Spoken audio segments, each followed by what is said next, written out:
All right, what is up, everyone? Hey, Cope, how you doing, brother? Hopefully, all is well with you. Oh, just waiting on the guys to get loaded in here.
Hey, Cope, with the 3 month resub, 1,203 months. Need to up my game. Uh, I appreciate it, brother. You know it.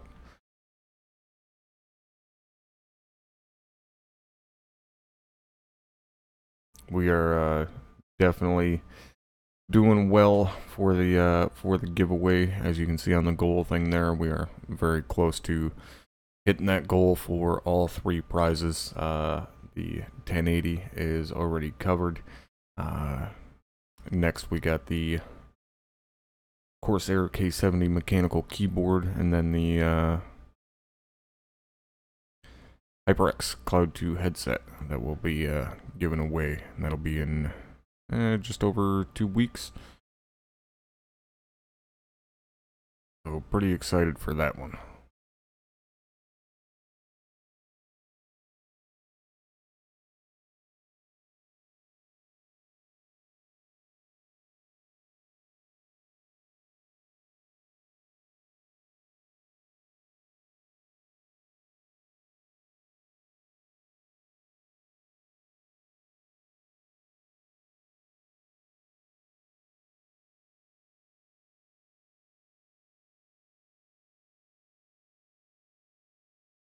Hey, Wolf.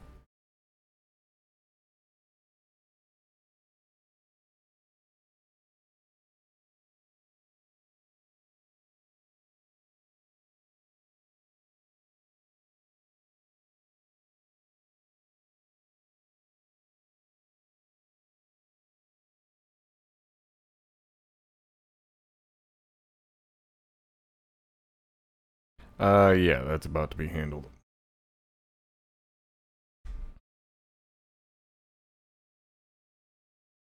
All right, before we get this going, Zazuda, you're gonna need to disconnect and put the proper rank in front of your name. You have not earned that PV2 yet.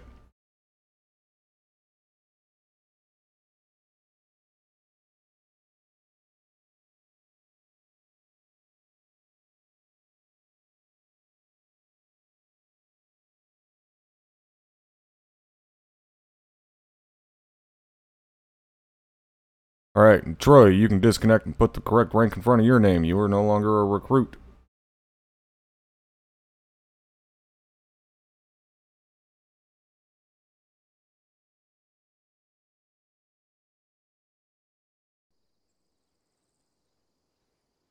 The op tonight is 2000 Eastern, 8 p.m.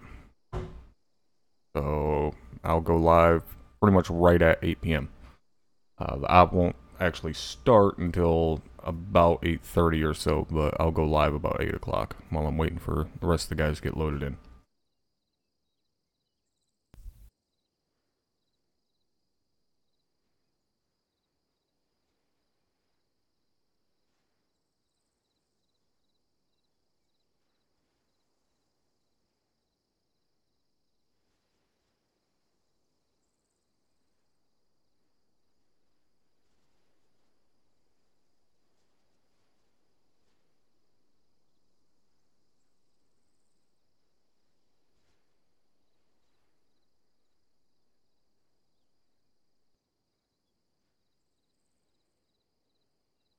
Oh, brother, it's hotter than a fucking ball sack up here. The last few days, it's been in the 90s.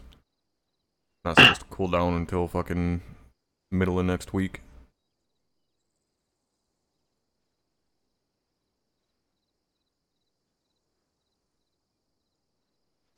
Oh yeah, no problem, Christian.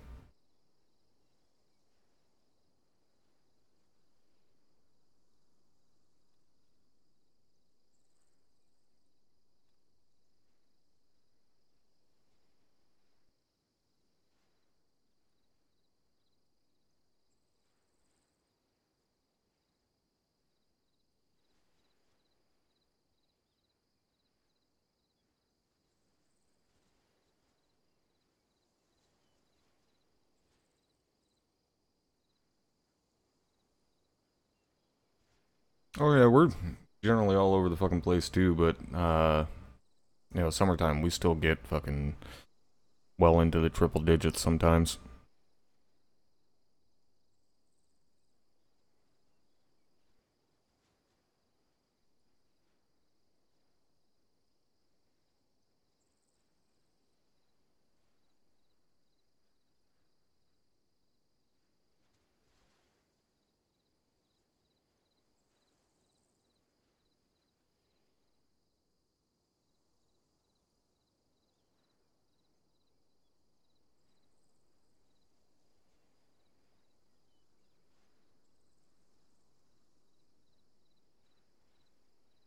Hotter than hell in Florida. Well, that's Florida for you.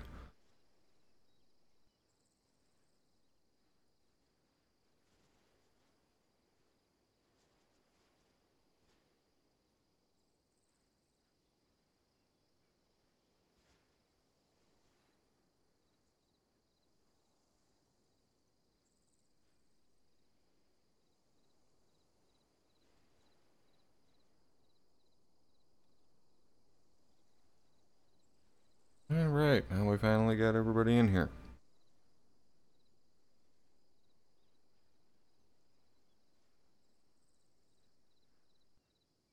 Alright, now that we got everybody in here with the correct rank, welcome to OSUT Day 1. I am First Sergeant Brewer. You can address me as First Sergeant or First Sergeant Brewer. Nothing more, nothing less. I'm joined by my assistant instructor, Sergeant Myers. You can address him as Sergeant Myers or Sergeant Myers. Nothing more, nothing less. Now, before we get into this too far, first and foremost, if you have your TeamSpeak on voice activation, you better be able to control your coughs, hiccups, fucking whatever else background noise you have. Otherwise, mute your microphone or use push to talk. At no point in time will you interrupt myself or my other instructor. Is that understood? Yes, First Sergeant. Yes, First Sergeant. Alright, now if at any point in time you have a question, you will type AQ as you see demonstrated there inside chat. If you have a comment, you will type AC as demonstrated there. If I ask the entire class a question, a simple yes, no question, you do not need to type a C inside chat. Just simply give me a yes, no, affirm, negative, whatever. However, if I ask a class-wide question that is yes or no, I expect all of you to answer. Now, if I ask a class-wide question in which a single response of more than yes or no is needed, then you will type a C in chat and I will call upon you. That all being said, this is OSUT Day 1, first day of a 4-day course you gentlemen will be going through. Each day will build upon what you have learned the days prior, all leading up to day 4, culminating in your FTX, your field training exercise, where we will take you out in a squad-sized operation, conduct that operation, debrief afterwards, critique your performance, and so on, and we will then move on to your oral quiz. Now that oral quiz will consist of information that you have learned over the previous 3 days. You are allowed to take notes throughout all 4 days of OSUT, and you are allowed to use those notes on that oral quiz. Understand that that quiz is a go, no-go exercise, meaning if you fail it, you get recycled back to day 1. However, I can guarantee you, if you pay the fuck attention to what we are telling you, it will be impossible for you to fail that quiz. Now, before we go too far, I will give you guys a little bit of history on what it is we do here, what it is I personally have done here, and so on. Now, in regards to OSUT, we are going to teach you the fundamentals of being an infantryman within a line infantry unit. So, we will teach you techniques to shoot, move, communicate, sustain, and survive. That being said, again, it is just the basics or the fundamentals. You will continue training your entire time in this unit, whether it be weekly squad trainings, monthly platoon trainings, so on and so forth. You will continue to train your entire time here, and it will be needed.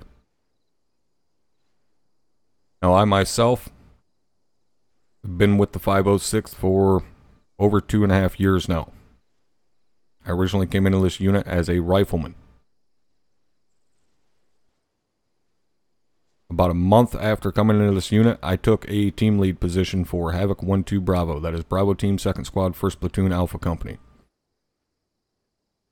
From that point, I've been in a leadership role my entire time in the unit. So for over 2.5 years, I've been in a leadership position. Whether it be when I was squad leading as Havoc 1-4 for about 8 months, to becoming platoon sergeant for Havoc 1, or my current position now, which is that of the 1st sergeant, meaning I am the senior most enlisted man within the entire unit. I am responsible for all enlisted personnel within this unit.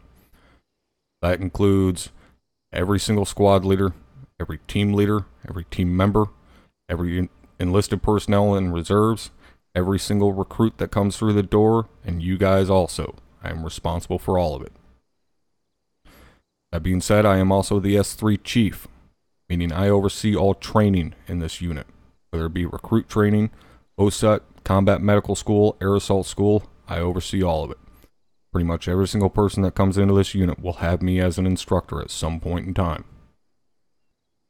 So I do a lot of teaching here. I've been doing OSUT for almost 2 years straight. Now, with that in mind, you will come to an understanding very quickly that I do not take a damn thing personally. And I do not expect any one of you to take something I say personally. If I critique your performance and tell you that you fucked up or that you did some retarded shit, do not take it personally. It is not an attack against you. I am here to point out your flaws, your mistakes, and your fuck-ups. I am not here to coddle fuck you or hold your hand in any goddamn way. My entire purpose is to ensure that you are properly trained so that when you get into your final billet, you do not fuck up and get your entire team killed. Because if you do, that is ultimately my fault. I am the one that trains you. Everybody understand this? Yes, First Sergeant. Alright. What we're going to be doing today, first and foremost, is getting some seat time in the classroom, going over some basic communication skills, how to work your radios, how to program them, and how to properly speak on them. Anybody have any questions before we get going? No, First Sergeant. No, First Sergeant. Alright. Sergeant Myers is going to take you guys into the classroom and get you seated. Sergeant Myers, go ahead and take them out. Let's go, gents. And Cope, brother, thank you for that 10 spot. I appreciate it as always, bro.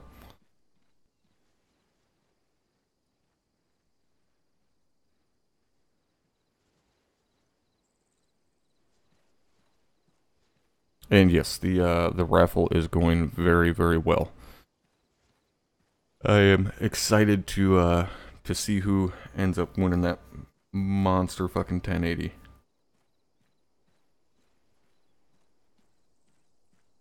I would have to look at my spreadsheet, which I can't really do right this second, but I think we're around like 12 or 15 entries right now for the raffle. On your way in, Which isn't too bad odds when you think about it.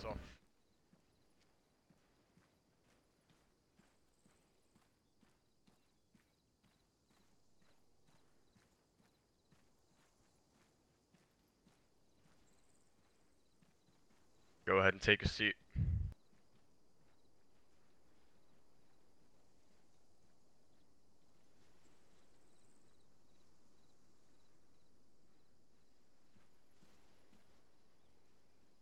You know how to sit down, it should be Ace Interacts.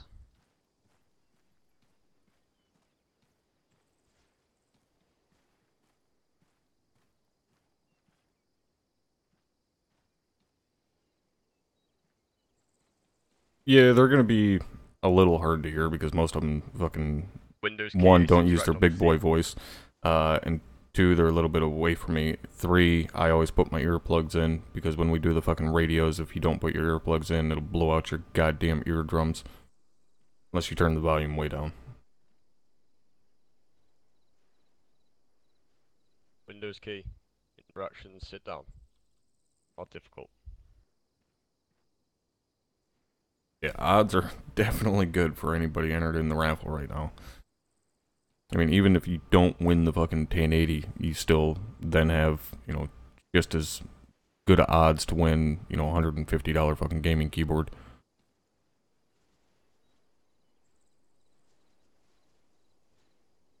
Alright, gentlemen. As I said, first thing we're going to do is go over how to work your radio and so on. And first part of that is going to be how to properly program your radio. So, I want all of you to hold Control and press P as in Papa. You should see the ANPRC 152 short range radio pop up on your screen. Does everybody see that big green rectangular radio? Yes, for Sergeant. Yes, Sergeant. Yes, for Sergeant.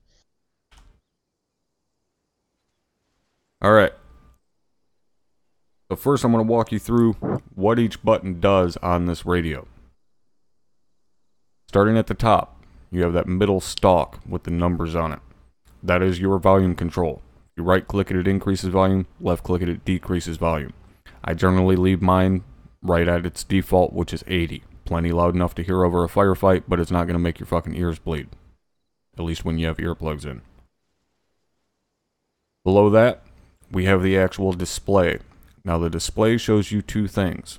It will show you your channel and your frequency. Understand that a channel and a frequency are two different things. Frequency is what a channel is tuned to. So it will say C1 in a random series of numbers for you right now. Leave that as it is. Beneath that, the actual face buttons. At the top right corner, you have the CLR or the clear button. That is how you will clear out a frequency so that you can put in a new one. You will always do this.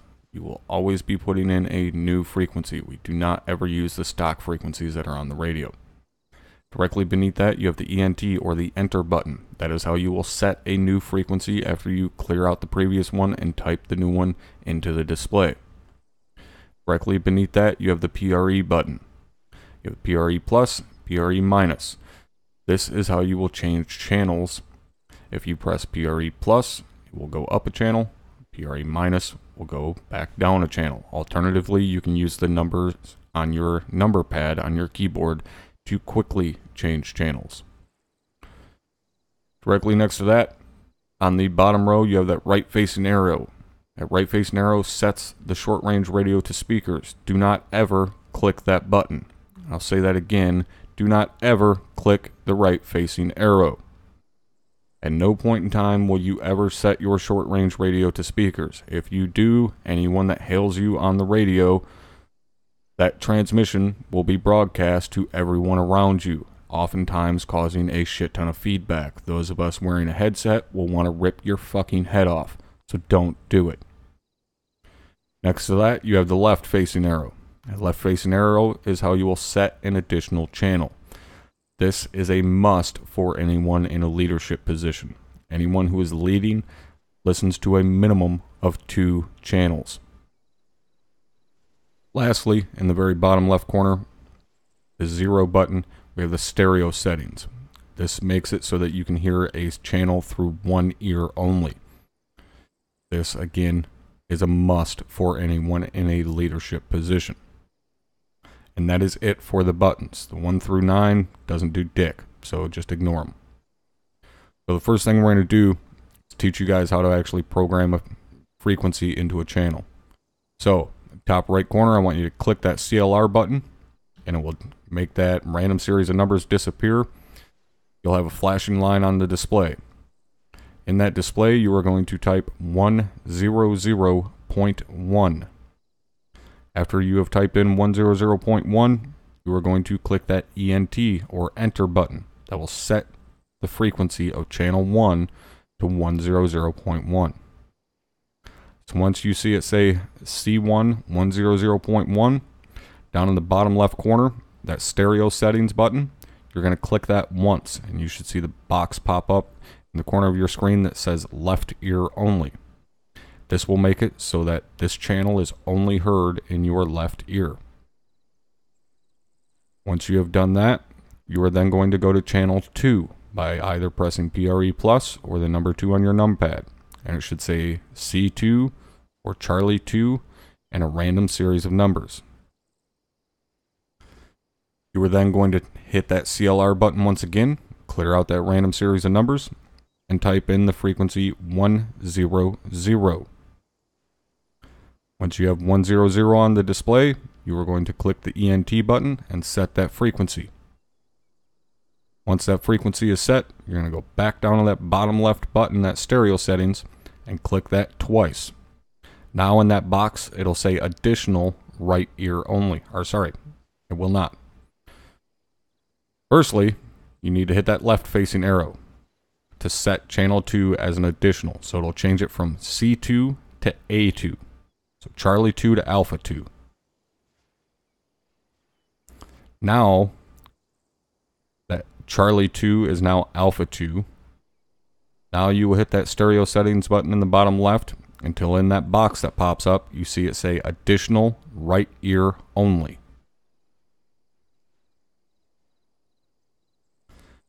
Once that says additional right ear only, you are going to click that PRE minus or hit the number 1 on your numpad and go back to channel 1.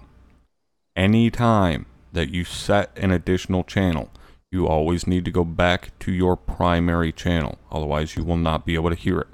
The additional channel is the only one that you can hear in addition to your primary channel, hence additional channel.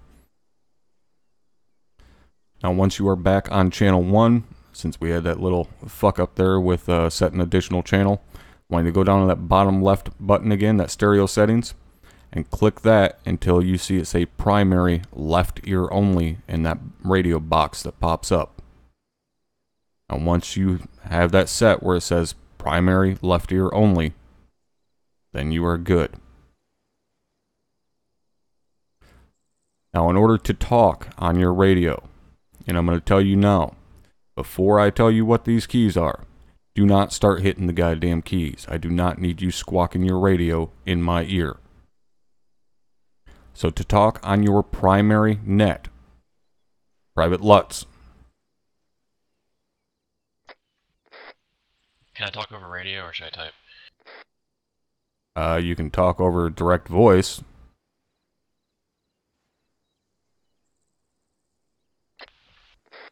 If your push to talk key in TeamSpeak is caps lock, I highly recommend you immediately change it. Oh, sorry, I forgot.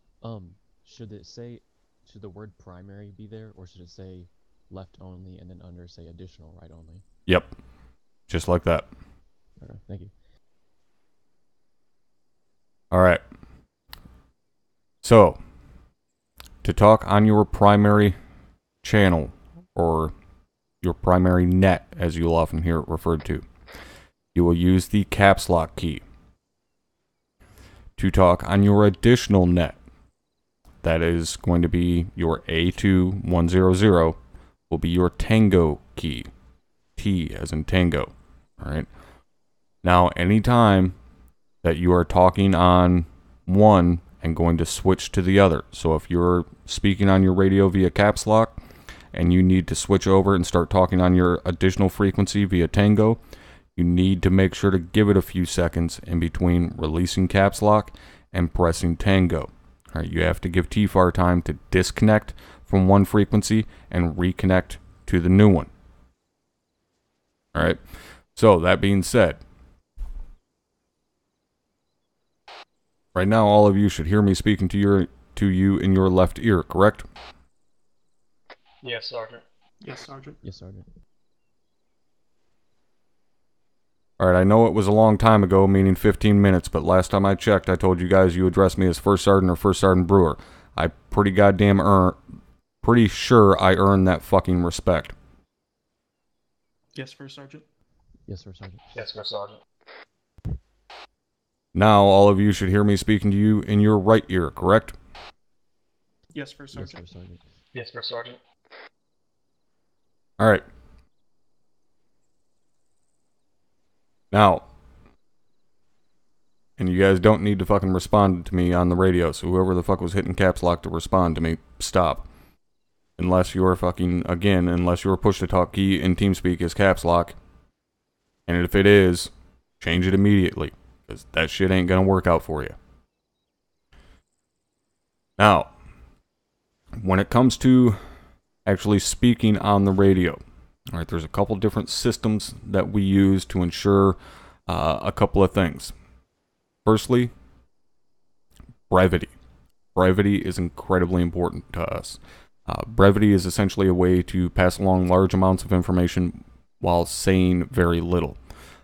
When you take into account the amount of people on any one radio frequency that could potentially need to send a message at any given time, brevity is incredibly important. Next is clarity. All right, clarity is where phonetics comes into play. If you don't know what phonetics are such as the phonetic alphabet and phonetic numerals. Now, phonetic numerals are much like your normal everyday numerals, right? Your 1, 2, 3, 4, 5, 6, 7, 8, 9. The only difference with phonetic numerals is 3 numbers. Those numbers are 3, 5, and 9. 3 pronounced phonetically is tree, like the thing with fucking leaves on it. 5 phonetically is fife, F-I-F-E. 9 phonetically is niner. Everybody knows that one. All right.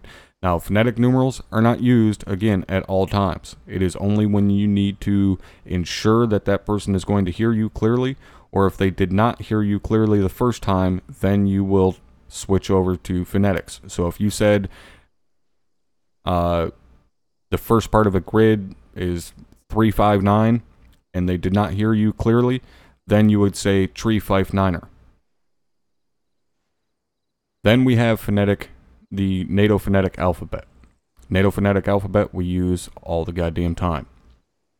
That being said, most people are pretty goddamn familiar with the NATO phonetic alphabet. You know, Alpha, Bravo, Charlie, Delta, Echo, Foxtrot, so on and so forth. I'm not going through all 26 goddamn letters. It's in your student reference document. I suggest you learn it.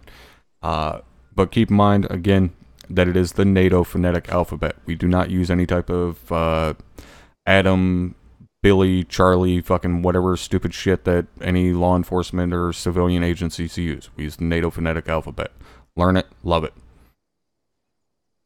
Now the next part is the usage of pro words and phrases, or procedure words and phrases. These help us with brevity.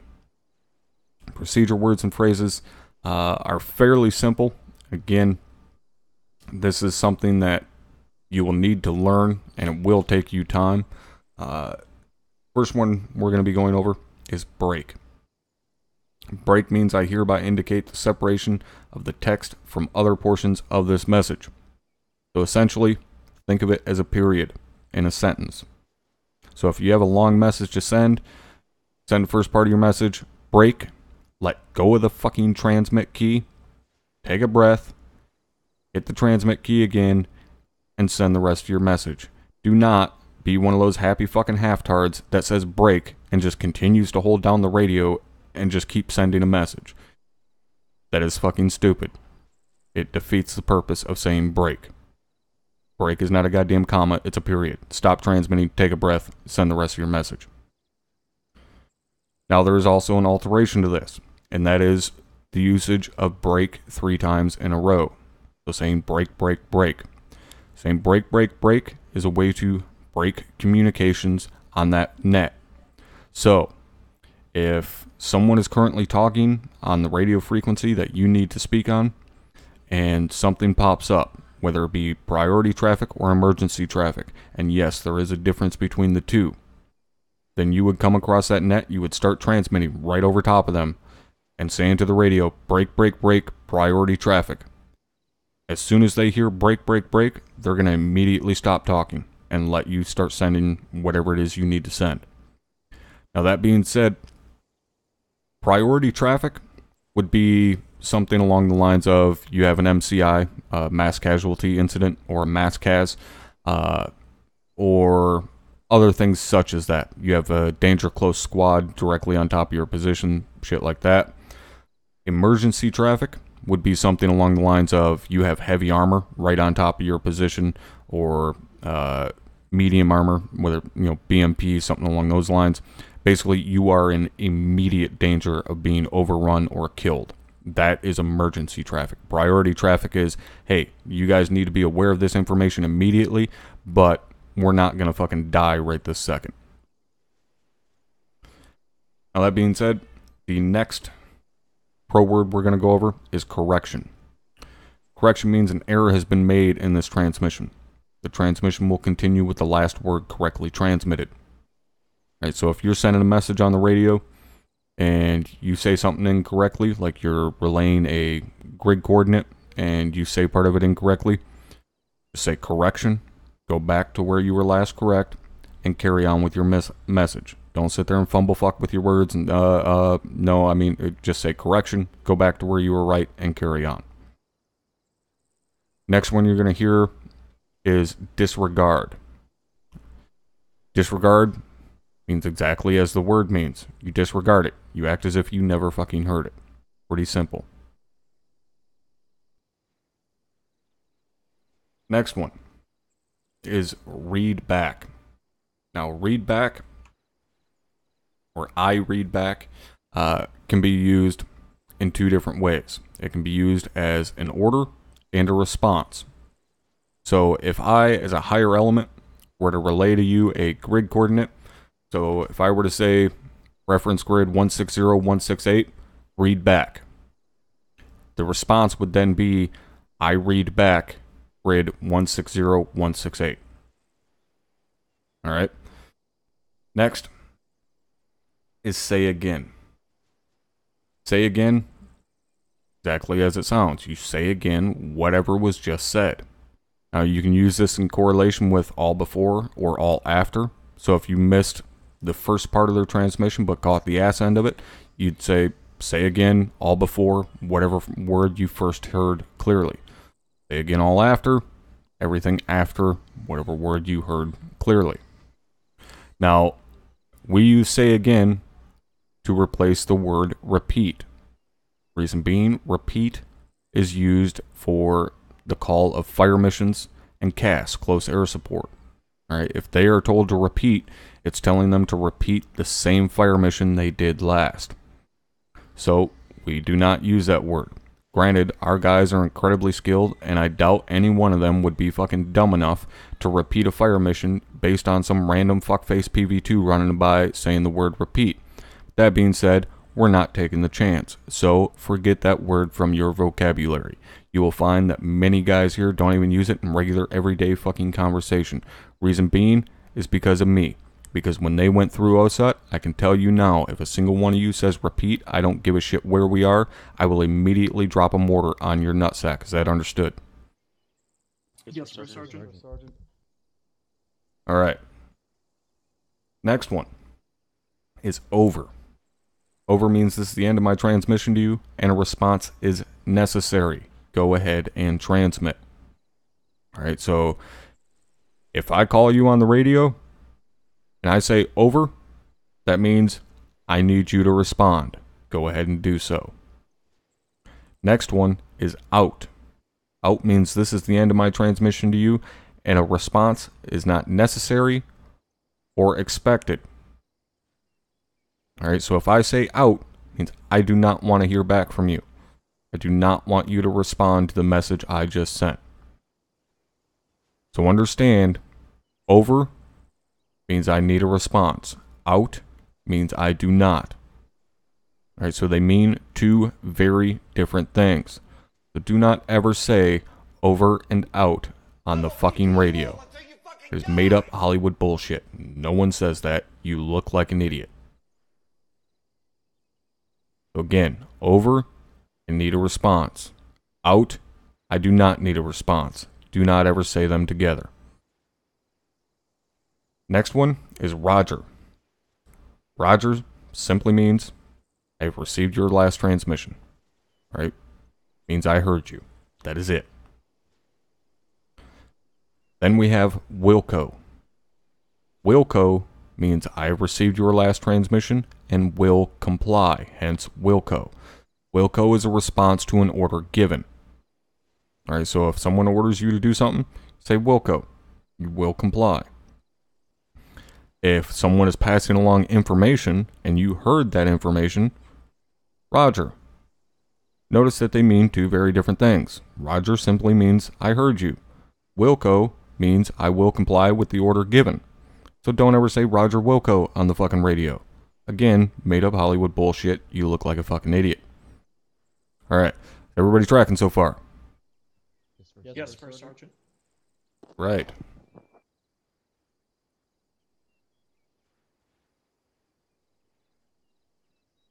Alright, now the next one we're going to go over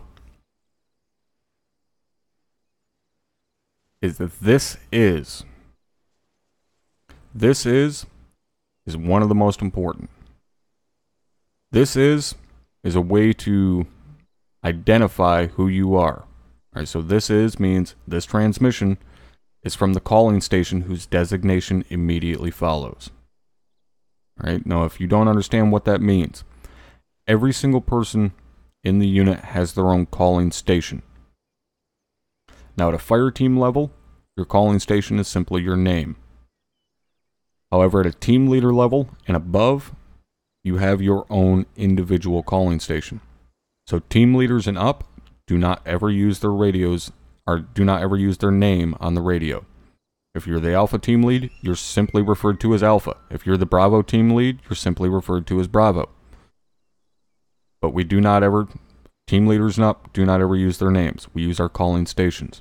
Now understand that a calling station and a call sign are two different things. Right? Technically, the call sign of the entirety of Alpha Company is Havoc. The call sign of the entirety of the 74th Fighter Squadron is Thunder. Right? We do not have individual call signs. We have calling stations. So, my station is that of Havoc 7. I am the only Havoc 7 in the entire unit. So if anybody says Havoc 7 on the radio, I am the only person they could possibly be talking to. Sergeant Myers, what is your calling station? Havoc 2-1, First Sergeant. Havoc 2-1. So if someone says 2-1 on the radio, Sergeant Myers is the only person they can be talking to. Now, if I radio someone and I say this is Havoc 7, everybody knows I am the only person that is Havoc 7. So I, First Sergeant Brewer, am calling them on the radio. Now that being said, this comes into play when you start every radio transmission. Every time you talk on the radio to somebody, outside of Fireteam Net, it's a little more laxed on Fireteam Net when you're just talking in between Fireteam members. But Fireteam leaders and above, you are definitely going to follow the habit of, hey you, this is me. Memorize that phrase. Sear it into your fucking gray matter. Hey you, this is me. That's how you're going to start every fucking radio transmission. Hey you, this is me. So you're saying, hey you, which is their calling station. This is me, your calling station. And then over. Because you need a response. Because we work on a call and response system. So if I were to call Sergeant Myers on the radio, I would say, Havoc 2-1, this is Havoc 7, over. And then wait. I do not immediately start sending my traffic. Because for all I know, he could be in the middle of the most god-awful firefight anybody's ever seen. He may be busy taking a dump. I have no fucking idea. So I say, Havoc 2-1, this is Havoc 7, over, and wait for his response. If he's not busy, then he would respond back. Havoc 7, this is Havoc 2-1, send traffic, over. And then I would send my message.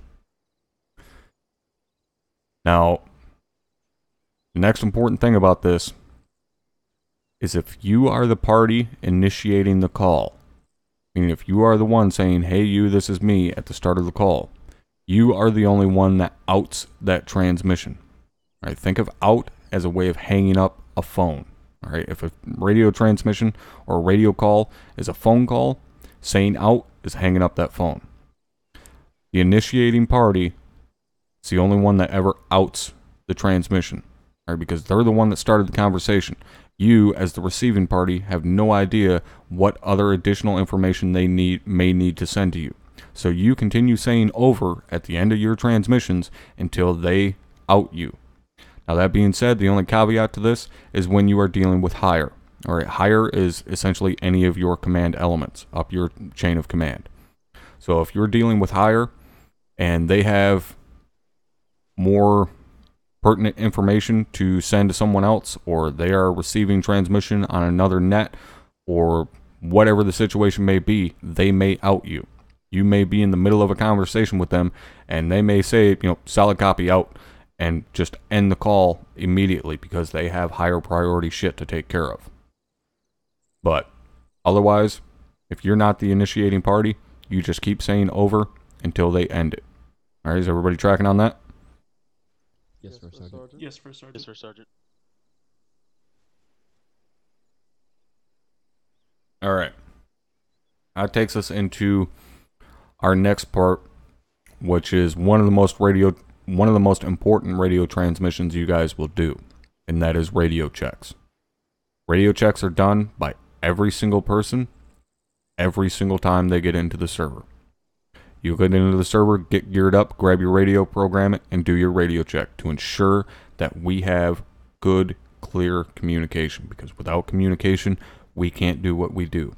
Anybody can pull the trigger on a fucking rifle, but if you can't properly communicate, you're worth dog shit. So, to do a proper radio check, you will still use the hey you, this is me at the start of your radio check. However, if you're not calling a specific person, which oftentimes when you're doing a radio check, you're not. You're calling to an open net, meaning you don't know who is on that radio frequency yet. So you'll still use the hey you, this is me format. However, since you don't have a specific calling station that you're calling to, you're going to say any station this net. All right, which you've probably heard that phrase before. Any station this net. So to do a radio check, you would say any station this net. This is so-and-so, whatever your name is. Radio check. Frequency. Whatever the radio frequency is.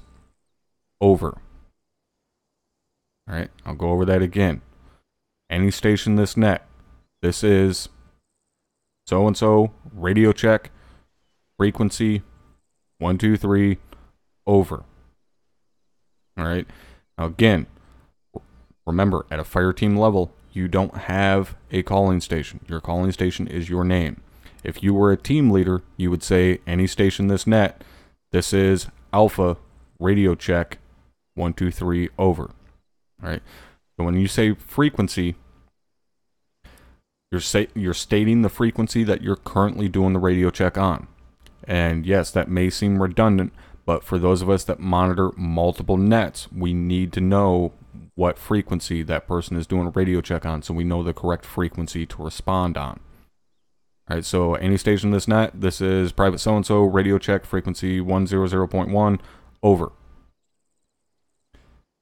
Say over because you need a response. All right. By you saying radio check, you are asking for someone to respond to you with the strength and readability of your transmission. So for that reason, do not say how copy at the end of your radio check. It is fucking redundant and not needed. You say over, and then someone will respond to you. Read you Lima Charlie, frequency 100.1, over. Or read you loud and clear. Or they'll use the numerical scale of 1 by 5 to 5 by 5. 1 by 5 meaning broken and unreadable, 5 by 5 meaning loud and clear. So, again, they would respond, read you Lima Charlie, frequency 100.1, over. They say over because they did not initiate the call, so it is not their place to end it. So then you would respond back to them. Solid copy, out. All right, because you have the information that you needed. You know that someone can hear you clearly. That radio transmission is now done. You can out them. All right, so solid copy, out, or Lima Charlie, out, Roger, out, whatever. Let them know that you heard them clearly as well. And then you say out to end the transmission. All right, everybody tracking on this? Yes, First Sergeant. Yes, First Sergeant. Yes, First Sergeant. All right. Anybody have any questions on how to properly do a radio check? No, First Sergeant. All right. Hopefully you're telling me the fucking truth because you're about to do it yourselves. So what we're going to do is we're going to go right... Say again? Sorry, First Sergeant, for interrupting you. All right, I don't need your apologies. Don't talk. What we're going to do is go right down the line of you guys. Each one of you are going to do a radio check on your primary net, which is 100.1. All right, you're going to do it exactly as we went over. Any station this net, radio check, frequency, or any station this net, this is private, whatever your name is, radio check, frequency 100.1, over. Now we're going to go down the line from right to left. So Troy, you're going to be starting out. The guy on his left is going to be the one responding, saying read you Lima Charlie, frequency 100.1, over. Once we get all the way down to the end, Troy, you're going to be responding to the last guy. All right, everybody understand how this is going to work? Yes, First Sergeant. Yes, First Sergeant. All right, Troy, you're starting it off. Do the first one. Any station this net, this is Private Troy. Radio check, frequency 100.1. Private Troy, this is Private Stand by. Rodriguez. Read you loud and clear. Stand by. Over. Stop speaking.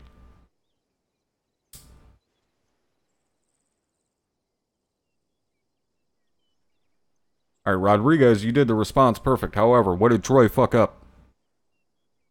He said 100 instead of 100, First Sergeant. That's... I'm not that worried about that, but yes, get in the habit of calling out numerals individually. But besides that... Did not say over. He did not say over at the end of his radio check. So, let's try that again from the top, Troy. Any station this net, this is Private Troy. Radio check, frequency 100.1, over. Private Troy, this is Private Rodriguez. Read you loud and clear on 100.1. Over.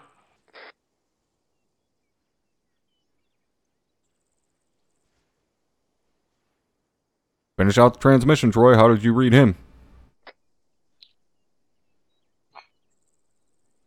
Loud and clear, out. There you go. Good enough. All right, Rodriguez. Any station this net, this is Private Rodriguez on frequency 100.1. Radio check. Over. Private Rodriguez, this is Private Roulette. Read you loud and clear. Frequency 100.1, over. Roger, out. Perfect. Let's keep it going. Any station this net, this is Private Lutz, radio check, frequency 100.1, over. Private Lutz, this is Private Sasweta. Good radio check, frequency 1001, over. Loud and clear, out. Keep it going. Any station this net, this is Private Sasweta. Radio check, frequency 1001, over. Private Sasweta, this is Private Troy. Read you loud and clear, over.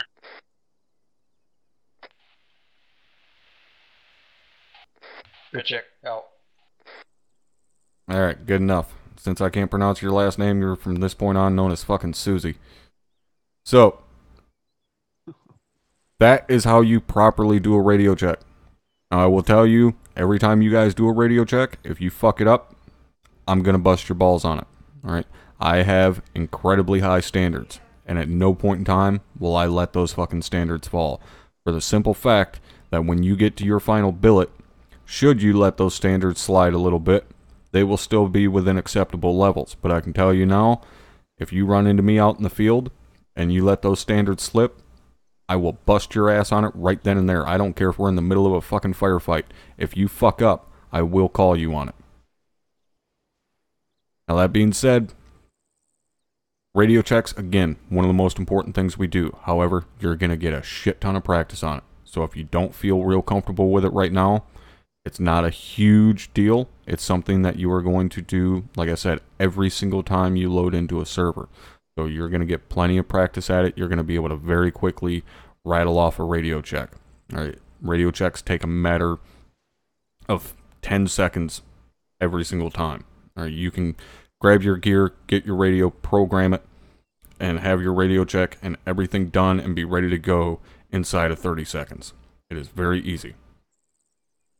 Now that being said, next thing we're going to go on to is some basic weapons familiarization. First, we're going to be going over the lecture portion, and then we'll take you guys out to the actual range and get you some hands-on time with the weapons. So, first thing we're going to be going over is, and actually before we get to the rifles, since we generally forget to go over this, and it is something that is needed, we're going to go over the optic sight picture that most of you are going to see, all of you are going to see today, and that is the sight picture of an RCO, or the ACOG as it's better known. The RCO, or Rifle Combat Optic, or Ranging Combat Optic, whatever fucking different name guys want to give it. The RCO is probably the most commonly used optic within the unit, outside of for the machine guns. The RCO is a tool. It is not just a magnification thing to better let you see what you're shooting at. Right? It is a ranging tool as well. So while you're not looking at it right now, when you do look at it, you guys need to memorize how this thing works. So if you have never seen the sight picture of an RCO, it basically looks like an arrow. Right? You have an arrowhead and you have the shaft coming all the way down. Now the arrowhead is your basic spear point, or again, arrowhead. At the point of that arrowhead, it is ranged at 100 meters. Right, so this is for any one of the 5.56s. Granted, it's a little bit different in real world. You got to zero it for different weapon systems, but in Arma, any 5.56, you slap an RCO on and it's properly ranged because magic. So at the tip of the point, 100 meters.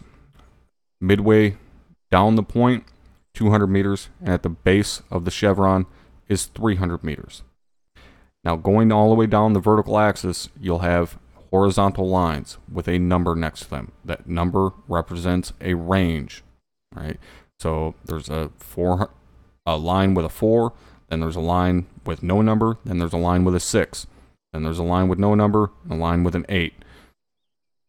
That represents 100 meters, or 400 meters, whatever, 600 meters, so on. Now that line, that horizontal line, is very important. That horizontal line represents 19 inches at that given distance. Now, does any one of you have a guess as to why 19 inches is an important measurement in our world? That is roughly the size of our shoulders. Exactly. 19 inches is the average width of a male's shoulders. So, if you're looking down that sight picture, you take that number 4 horizontal line and put it over top of a male, or a MAM, a military age male, anyone from 15 to 50. And that horizontal line touches from shoulder to shoulder. You now have a quick idea that they're at 400 meters. All right, so again, this tool is not just for engaging targets. You can use it to range targets very quickly. So you do not need to pull out your vectors as a fucking grenadier and start ranging a guy to engage him with your M4. You can very quickly put your RCO over top of him, get a decent guesstimation as to the range, and relay that to the rest of your team. Now, the RCO from the tip of the chevron down to the 500 meter line is red. The rest of it is black.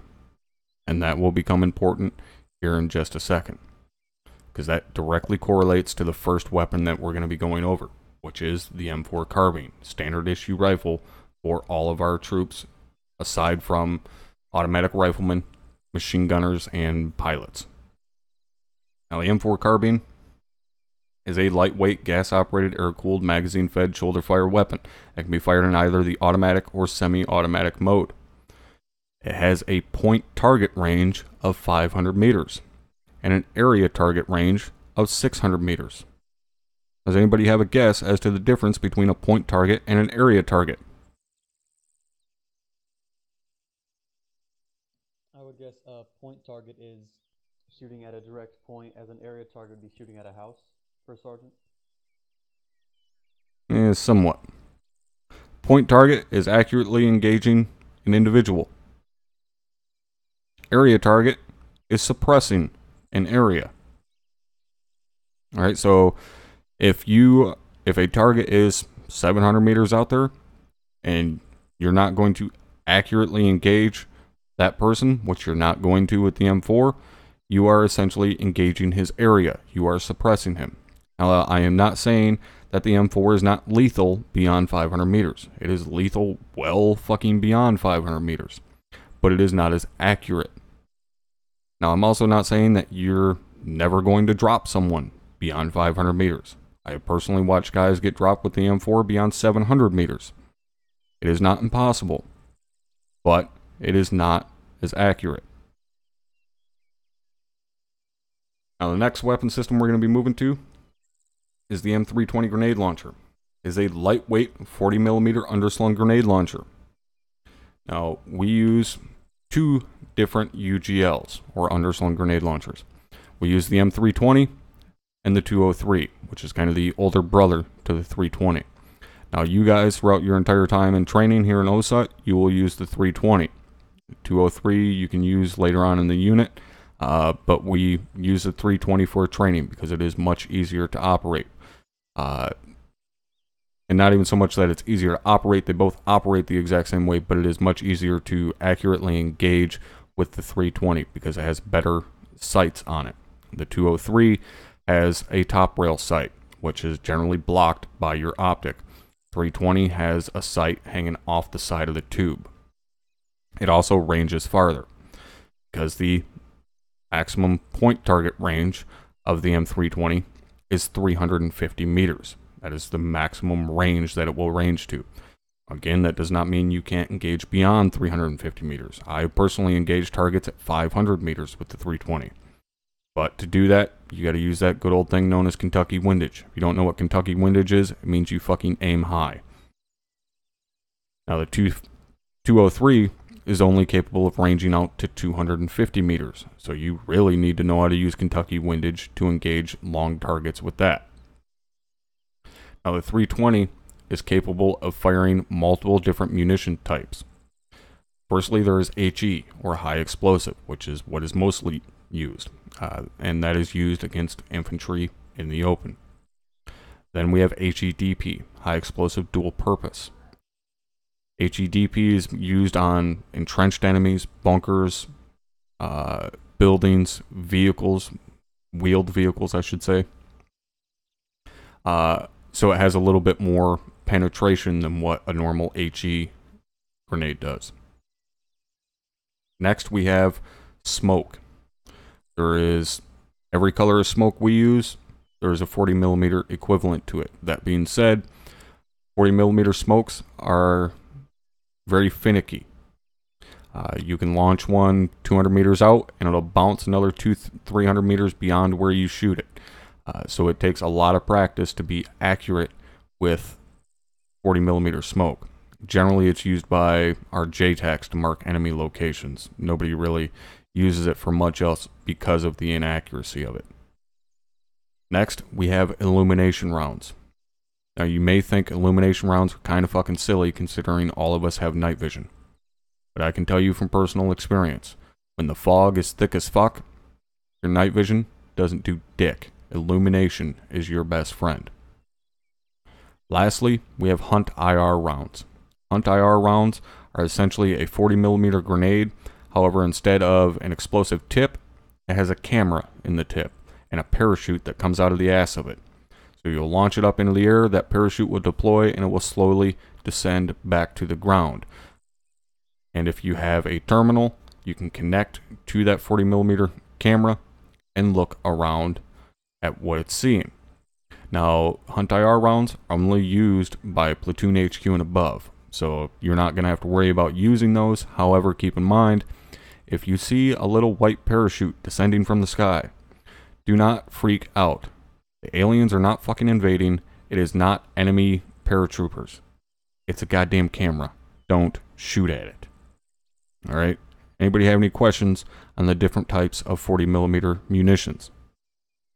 No, First Sergeant. No, First Sergeant. No, First Sergeant. Alright. And oftentimes you'll hear guys just refer to the 40mm grenades as 40 Mikes. If you don't know, Mike is the phonetic alphabet for M. Alright, so 40mm MM, 40 Mike. And lastly, a lot of times you'll hear guys refer to the 320 or the 203 as the thumper. Most everybody I know just calls it the thumper. Reason being, no, it doesn't look like the fucking rabbit in Bambi. It's because it says, or it makes a thumping noise every time you shoot it. Alright, so thumping noise, thumper. Alright, next weapon system we're going to cover is the M249 Squad Automatic Weapon, or SAW. The M249 is a gas-operated, air-cooled, belt or magazine-fed automatic weapon that fires from the open bolt position. It has a maximum rate of fire of 850 rounds per minute. It has a maximum area target range of 1,200 meters. And yes, I did say magazine or belt fed. This thing will take an M4 30-round magazine.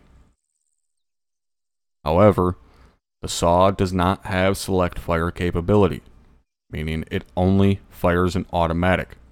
So you will rip through 30 rounds pretty goddamn quick.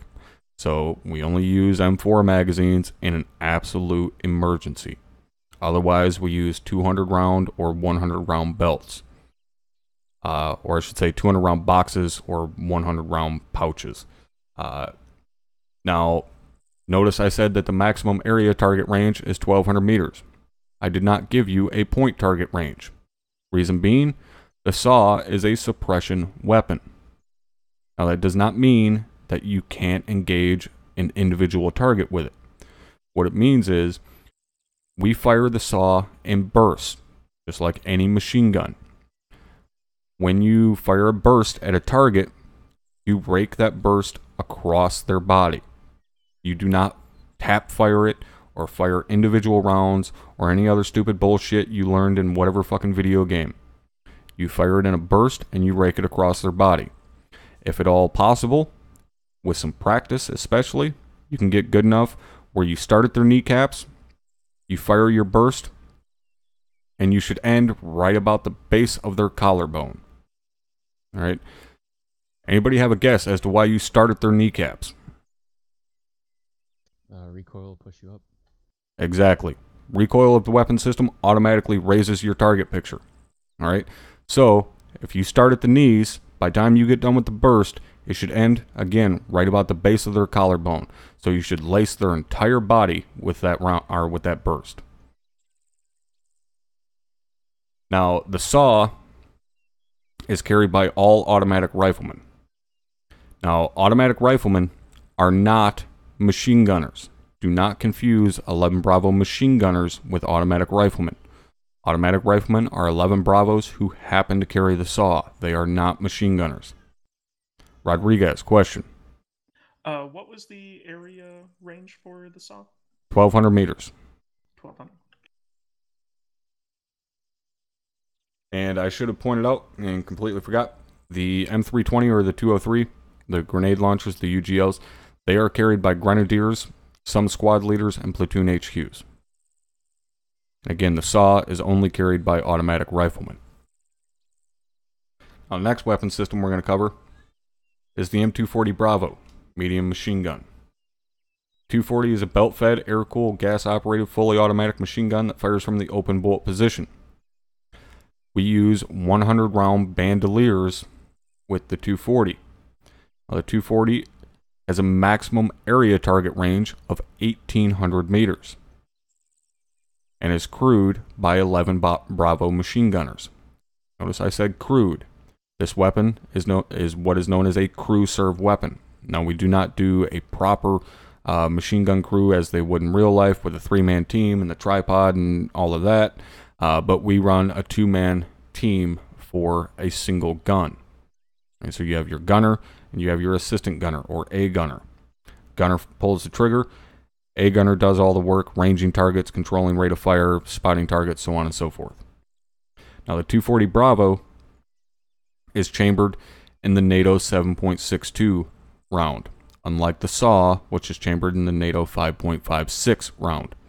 So the 240 is essentially the bigger, badder, meaner brother to the 249. Hence why I affectionately call it the big black dick of freedom.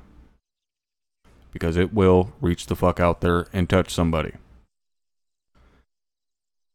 Now, as I said, 240 is carried by 11 Bravo machine gunners, which are a part of weapons squads. Moving on from there, we then have the M136 AT4. Now, the M136 AT4 is a lightweight, self-contained SLM design. What that means is, it is a fin-stabilized, unguided rocket loaded within a reloaded fiberglass-wrapped tube. Alright, so what that means is, the AT4 comes with a rocket in it. You do not need to put a rocket in the tube. It already has one in there. And you cannot reload it. Once you fire it, you toss it on the ground. It is a throwaway weapon. We cannot reuse a tube once you fire it. Again, it is an unguided rocket. Alright, so you do not lock onto anything, nothing like that. You point it, shoot, and hope you were on target. Now, the maximum effective range for the AT4 is 300 meters. And just like anything else, that does not mean you can't engage beyond 300 meters, but it's not going to be as effective. And we'll go over more as to what you can and cannot engage with the AT4 on day 3. Now, the AT4 is carried by half of the riflemen within the rifle squads. The other half of the riflemen carry the M72 Law, kind of the little brother to the AT4. Now, the Law is a much smaller rocket used for lighter targets, generally soft targets like gun trucks, troop transports, stuff like that, because again, it is a smaller rocket, it has less penetration. Everybody tracking so far? Yes, Yes, First First Sergeant. Sergeant. All right. Next weapon system we have is the M3 Carl Gustav, or the MAWS. Now, the MAWS, which stands for Multi-Role Anti-Armor Anti-Tank Weapon System, is an 84mm recoilless rifle. So it's kind of like the bigger brother to the AT4, and it is reloadable. Now, the MAWS in real world can fire multiple different types of munitions. The only one we use is HEAT, high explosive anti-tank. However, it can fire HE, as well as airburst rounds, all kinds of really fun shit. But we only use it for armor, and it is carried by 11 Bravo anti-armor gunners within a weapons squad. Next, we have the FGM-148 Javelin missile system. This is part of the close combat missile systems. The Javelin is a guided missile, meaning you will use the CLU, or the command launch unit. That's that big black thing you see hanging off the side of the tube. That's not actually part of the missile system itself. Well, it's part of the system, but the clue and the tube are two separate pieces. They're not actually carried together when you're out in the field. The clue is carried separate of the tube. When they get ready to actually use the weapon system, they connect the clue to the tube, and there you go. But the command launch unit, or the clue, has full thermal capabilities and is what allows you to lock onto a target and choose between direct fire or top down. Top down is pretty much always the preferred choice. And the top down, basically the way it works is that a javelin will lock onto a target. You will fire the weapon system.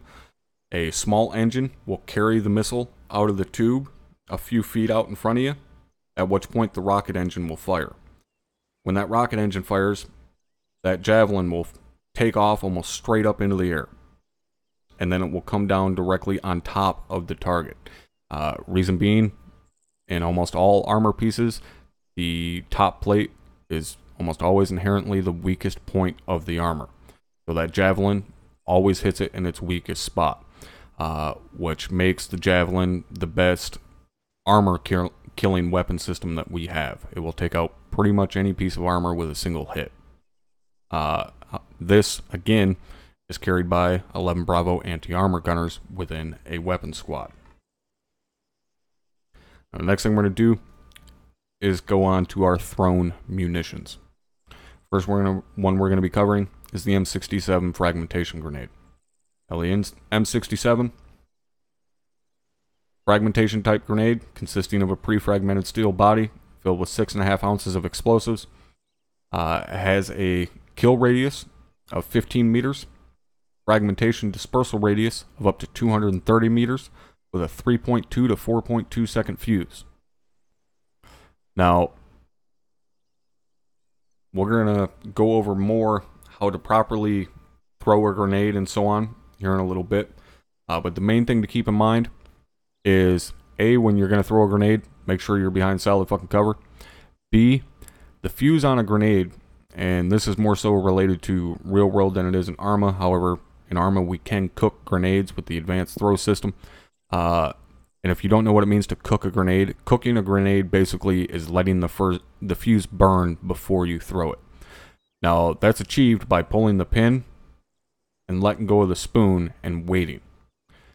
Doing that is probably the scariest thing you can possibly do in person, because you are holding live explosive in your hand that could go off at any time. If someone fucked up on that fuse, you could potentially blow up yourself and anybody around you. So it is something that is fucking terrifying to do. That being said, when you pull the pin and release the spoon, and the spoon is that long handle thing that comes off the top of the grenade, that is when the fuse starts burning. If you don't release that spoon, the fuse doesn't burn. So you pull the pin, release the spoon, count 1 1000, 2 1000, and throw that fucking thing as quickly as you possibly can. Because again, it has a 3 to 4 second fuse. So 1 1000, 2 1000, chuck that motherfucker. And then it'll blow up. Next, we have our M84 flashbang, or the stun grenade, as I think it's labeled in the arsenal.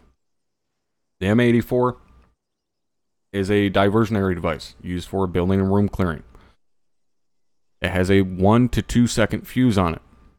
So as soon as you pull the pin and release the spoon on it, you throw that motherfucker, because it's got a very short fuse. Reason being, you don't want to give someone time to react to it, because when it detonates, it emits a blinding flash and a deafening bang, hence flashbang. Now, the downside to the flashbang for us in game is it doesn't necessarily have the same effect that it does in the real world. With the AI, if the flashbang does not detonate in their cone of vision, it essentially has no effect on them. So if for some reason the motherfucker is looking into the corner of the room instead of in the center of the room where you throw the grenade, it won't do anything to him. That being said, when they do work, they work fucking beautifully. So don't hesitate to use your flashbangs. We carry them for a reason. Alright, next, we have our M18 smoke grenades. Our M18s are a canister type grenade that, after releasing, will emit a large plume of smoke.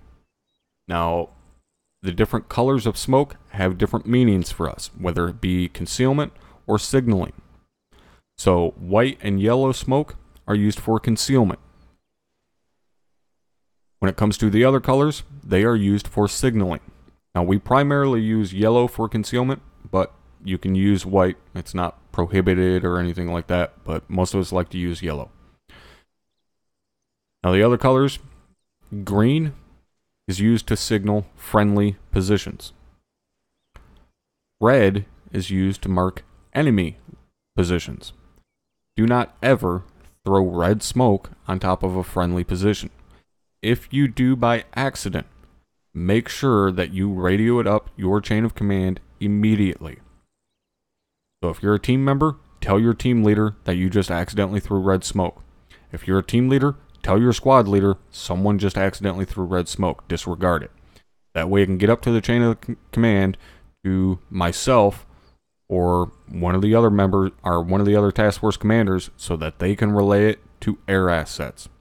Because when air assets see red smoke, they immediately go to work trying to engage and eliminate whatever that threat is. Because if we're close enough to the enemy to throw red smoke on their position, they know we're in trouble and we need help.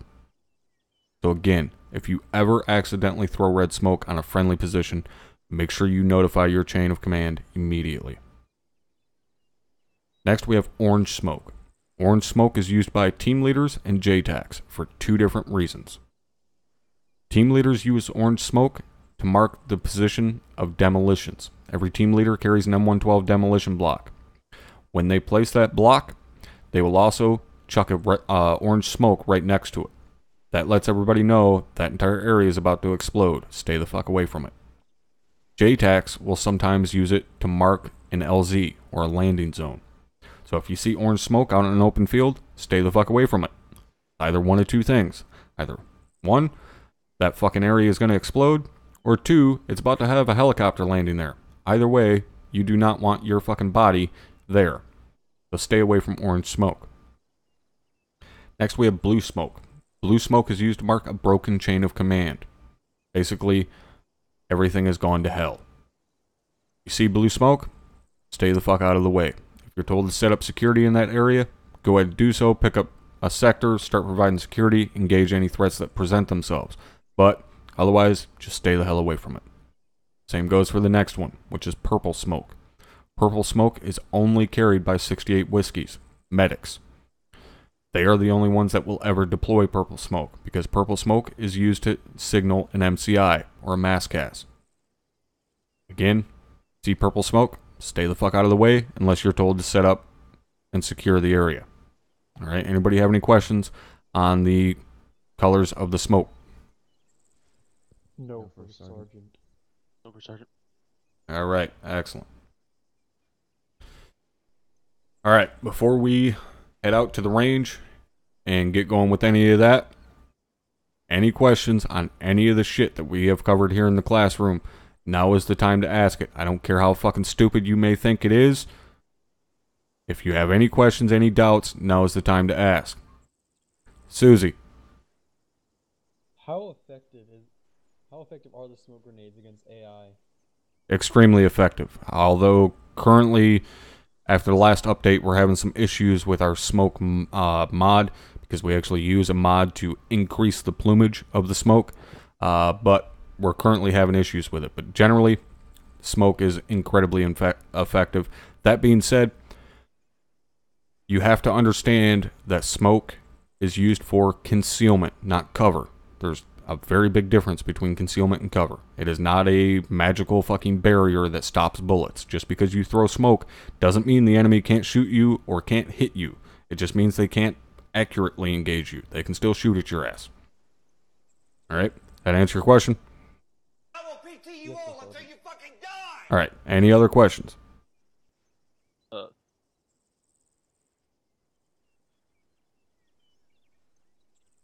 Alright, excellent. What we're going to do, we're going to head out to the range. Well, first you guys are going to go see the supply sergeant, get geared up, and then we're going to head out to the range. Private Troy, question. Yes, what is the hotkey to Get the radio off of your screen, First Sergeant. Press escape.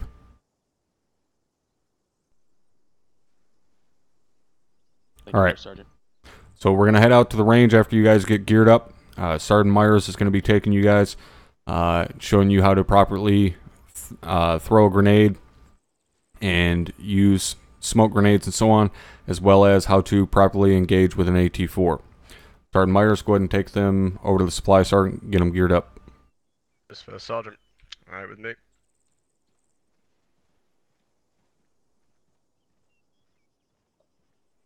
Guys can use the scroll wheels if you want to need to stand up. Put your covers back on.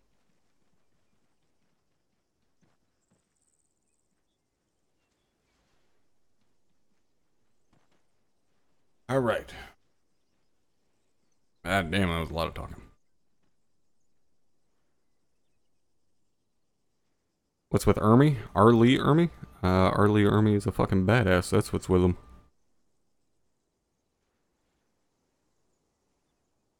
Alright, head over to the gen over there on the computer. I need you guys to grab a rifleman loadout with an AT-4. Make sure you have a radio, vectors, micro dagger, etc.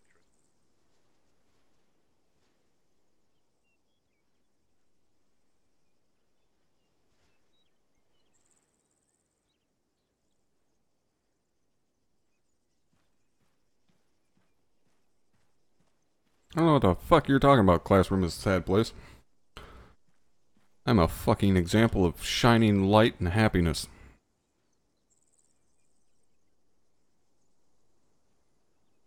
I radiate pure fucking joy.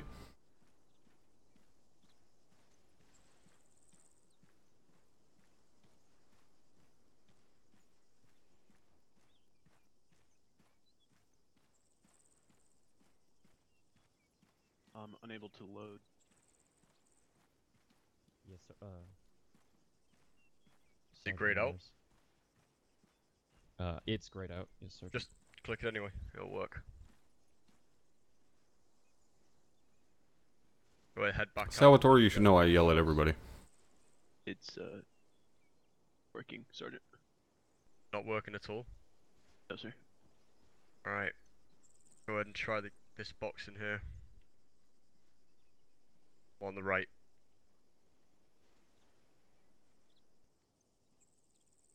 Hey, motherfucker, bald is beautiful, and you know it.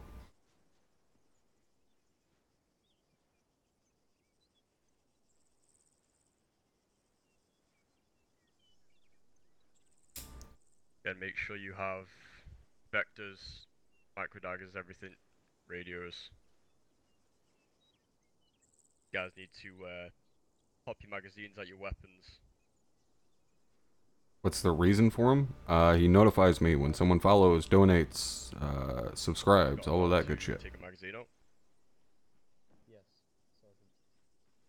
First Hit. Sergeant. I'm not first sergeant, I'm just sergeant. Sergeant.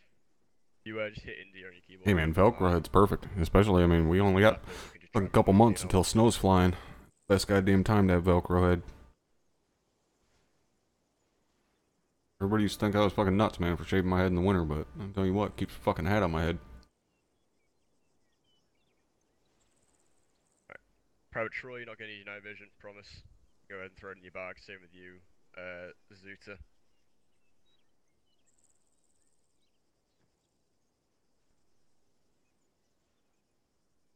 Oh yeah, I keep my head shaved. I mean, I don't bick it like what my character in Arma has, but that's just because it's too much goddamn work. Like, if I could afford to go get it shaved with a straight razor, then I would, but it's just too much work to fucking shave it at home. I can just fucking take my clippers over it with no guard. Right here, this equipment box. Thank you, Sergeant. Alright. Go ahead and follow me over to the flagpoles over here.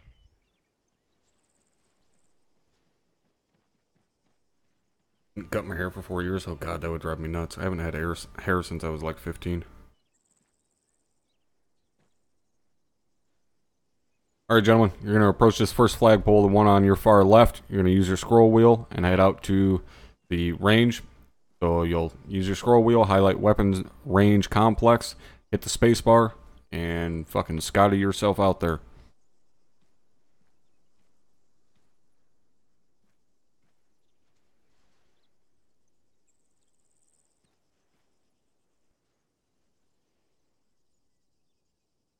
Yeah, I always fucking sleep with my beanie on, pulled down over my eyes. It sounds stupid, but when I first got started driving plow trucks, you know, I'd come home and it'd be fucking 1, 2 o'clock in the afternoon after I got done working. So you gotta have a way to fucking go to sleep when the sun's out. So I got in the habit of fucking sleeping with my hat on, and now I'm just used to it. Okay, need it.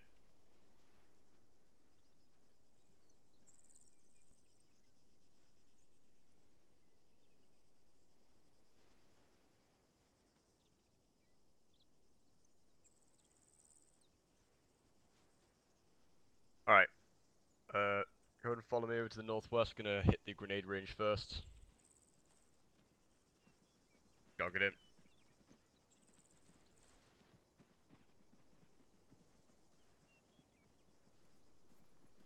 Yeah, see, I never had to do it when I was in country, because we, like, you know, we'd go to bed generally like 9:30, 10 o'clock at night, and then we'd get up at like 3 a.m. So it was always dark when we were sleeping. Alright. Go over fragmentation grenades first. The first thing you guys want to do, especially when you load into a server or the operation, you pick your loadout, you want to hit the number 7 on your keypad. The top numbers. What that basically does is it equips a non-lethal grenade, so a smoke. So if you guys manage to accidentally throw a grenade, it's going to be a smoke grenade. 1,000 times less better than throwing, you know, flash or fragmentation grenades. Okay. Everyone understand that? So this is, I go through my guys with this. First thing you want to do, just hit 7. Have a smoke ready just in case. So if you do throw one accidentally, it's going to be a smoke. Next thing I'm going to go over is Was I in the military? No. Before we actually start throwing them. You then want to hit escape. Go to configure. Go to controls. And show the weapons one. I need to scroll down to where it Nope, says... I was denied, shit, 21 years ago now, for my tattoos. But no, I did not get the privilege to serve. I did work for KBR for contract work, spent 22 months in country with some of the greatest guys I've ever known, and grew up in a military family. So I do technically, I guess, have experience being deployed, but wasn't a combat deployment. Well, I guess it was combat because we did get shot at, but not in the sense of military. Alright. You guys hit control kilo? Oh, sorry, shift kilo. Well, Lex, the thing you have to keep in mind, that long ago, the tattoo regulations weren't as laxed as what they are now. And when I got out of high school, I already had half my arm sleeved out, so it's completely different than what it is now. Look down towards range, you'll see the arrow is facing the southwest. Oh, cool, you work with KBR? Yeah, that was us. The dots represent the speed. So right now, on this particular day, we've got a wind going southwest. And it's going to be a moderate breeze because it's only 2 dots, you know, 3, 4 dots, it's going to be stronger and stronger wind. What this will help you do is when you throw smoke grenades, you're going to know when the smoke plumes what direction the smoke's going to travel. Yeah, I was there basically the ass end of 2009. I came in December of 2009 and through 2012. Hopefully once it plumes, I will start to slowly travel over there to the southwest. This is really effective if you guys are moving from cover to cover, moving in the fields. But our deployments are a little bit different because we do 11 months. 11 months there, 2 weeks home, 2 weeks back in Texas, and then back over if you sign back up. The southwest. Is everyone tracking? Everyone following me? Yes, Sergeant. Yes, Sergeant. All right. Sergeant. Yep. What key was that? That was shift kilo? No, I actually don't know what rank Drum hit. I don't know if he hit E5 or if he just stayed E4. I know he was in for 7 years. But I've never, we've never really bullshit about what rank he was at. Yeah, I would always recommend checking it before you throw a grenade. Okay. Move. Is there Yep. any negative to just leaving it? I always remember talking to him, like when me and him first started hanging out and shit, and we were bullshitting. Like that's the whole reason Drum joined was Keypad. to deploy, and he didn't get to deploy. This is just standard throwing in the game. This isn't. I remember him telling me like, So you can go you have more from fucking precise combat throwing, experience which would than be, a lot of the guys in the rock, unit. you know, And I always thought that was kind of funny. you've got a drop grenade, which is drop at your feet for a smoke. And then you've got a normal throw and a high throw. High throw and normal throw, I pretty much change between, you know, high throws if you need to get it over a wall or something. I normally stick mine to normal throw. Guys, hit shift and golf, and make sure you hit 7 before you hit shift and golf. So this means that if you do accidentally click, you're going to throw a smoke. Hit shift and golf, you can see a nice little UI there, which will show you the arc of your grenades. Scrolling with your mouse wheel will change your arc type. So scrolling up will change it, you know, to a much higher arc, and scrolling down will give Oh, you were a close, less Salvatore. arc, Step more 2 is buying distance. Apex. Left clicking, don't want anyone to left click right now, but left clicking will throw, right clicking will cancel and close the GUI. Middle clicking your mouse button will cook a grenade. This is how, when first I was telling you how to cook a grenade, this is how you would do it. But yeah, for those of you guys interested that are asking about, you know, deployment and so on, the podcast I did Wednesday, it'll be going live on YouTube on the next Wednesday. Me and my good buddy Shannon sit down and talk about his deployment. He was in Afghanistan for about 9 months. So we were in, between the two of us, we were in both theaters. And me and him sat down for a few hours for the podcast Wednesday and talked about deployment and, you know, what we enjoyed and so on and so forth. So next Wednesday, you guys will be able to check that out on YouTube, or if you go check out my Patreon page right now, you can become a $1 Patreon and get access to the podcast right now. And Stein, thank you for the subscription, brother. Thank you for supporting the channel. I appreciate it. There you go. Something I forgot to mention. This is my fault. When you guys throw Myers over there fucking things up. Fragmentation grenade, you will yell frag out. What that means is that a fragmentation grenade that will hit everyone. Yeah, Cope. Either tomorrow or Monday or whenever the hell, you know, you're available. But yeah, probably tomorrow night after the op, if you got time. Find some solid cover. You'll say out because the grenade is going. Yeah, that podcast we did Wednesday was really fun. I enjoyed that. You know, me and Shannon just getting to talk down and bullshit about being in country and shit. It's nice to kind of be able to reminisce a little bit, I guess. If you guys accidentally throw a fragmentation grenade, you need to yell bad frag. I personally, I think it was the best podcast we've done so far. And Slyke, thank you for the follow. I know a couple other you guys followed. Sorry I missed it. I definitely appreciate it. If you yell a bad frag, you need to turn around, run. Right on, Cope. Hit the ground. The reason you hit the ground is because grenades explode upwards and outwards. So lying down is the safest area to be at if a grenade's going off. Obviously, if you've got a couple people around you, so you know, bad frag, southeast. Give them a general direction of, you know, so you don't want people running towards the fragmentation grenades. Alright, Zuta, can you stand on the fuck still? You wanna, yeah, like I was saying, you wanna let people know where the bad frag has gone out to. Yeah, Christian, tonight and tomorrow, Task Force Charlie and Task Force Bravo. Tonight, I will be filling in, me and Drum. I don't know where we're filling in yet. I just told Richie that we needed 2 spots. And then tomorrow, I am Task Force Commander. Make sure you have a fragmentation grenade selected, throw it way out there. Right on, McCoy. I'm glad you enjoyed it. I definitely liked doing it. I would recommend standing up as well, by the way, just for now. Once you throw it, you can duck down. Frag out.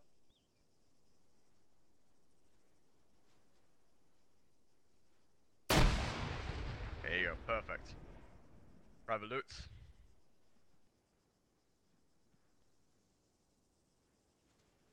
Frag out. I believe that was a smoke grenade. Yep, it was. Sorry. Yep. Make sure you're hitting 6 and you cycle over to your M67 fragmentation grenades. I had a Generation Kill reference. Yeah, I usually Yeah. watch it once every couple years or so. Frag out. Hey, Murph. I really enjoy that series. Alright. I love the making of to watch that and like actually see Rudy and those guys that were actually there in the unit and shit. It's really cool to watch the making of that.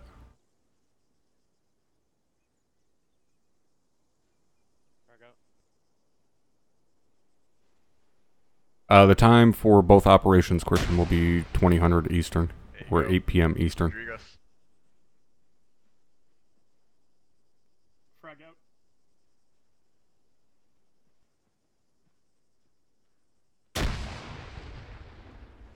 Alright, there you go. Make sure everyone hits 7. Re-equip a smoke grenade or something that you accidentally throw. That's just not going to be lethal. Alright, so the whole point of this is to give you guys a general idea of, how far you're going to be able to throw a smoke grenade and the, a fragmentation grenade and the fuse time on it.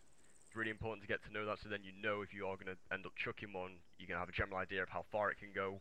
And Yeah, exactly. I thought it was really well done. I mean, I can't speak to the authenticity too much because, one, I was never really around Marine units too much, and obviously I wasn't there at the invasion, so I have no idea. From downrange because they're a pain in the ass to deal with, and they fucking give me headaches. But yeah,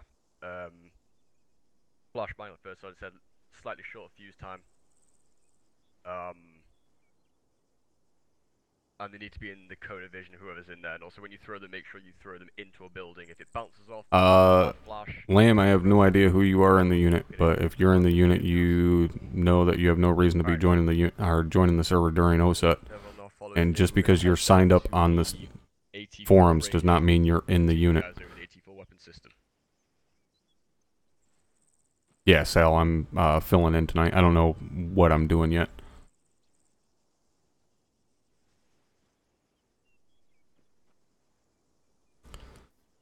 The country we're in is NAPF, N-A-P-F. It's basically a fictional, well, it is a fictional country, but it's kind of modeled to be like North Korea. The terrain isn't necessarily identical to North Korea, but the enemy and everything that we're going through is kind of modeled to be after North Korea.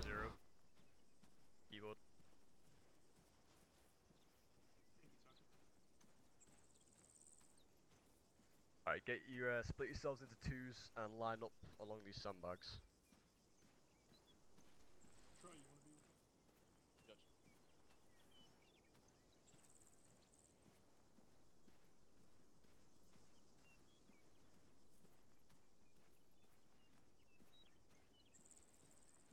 Okay. So, hopefully First Sergeant will be able to put some targets out there for us in a second, but I'll take you over the steps of firing an AT-4. The reason I split you into twos is because when you do end up firing an AT-4, you will... All the way the fuck over here to the goddamn computer. ...with you with the vectors to range it. Unless, of course, someone's already there telling you the range, but for this purpose, I'm going to go over the main motions, and there you go.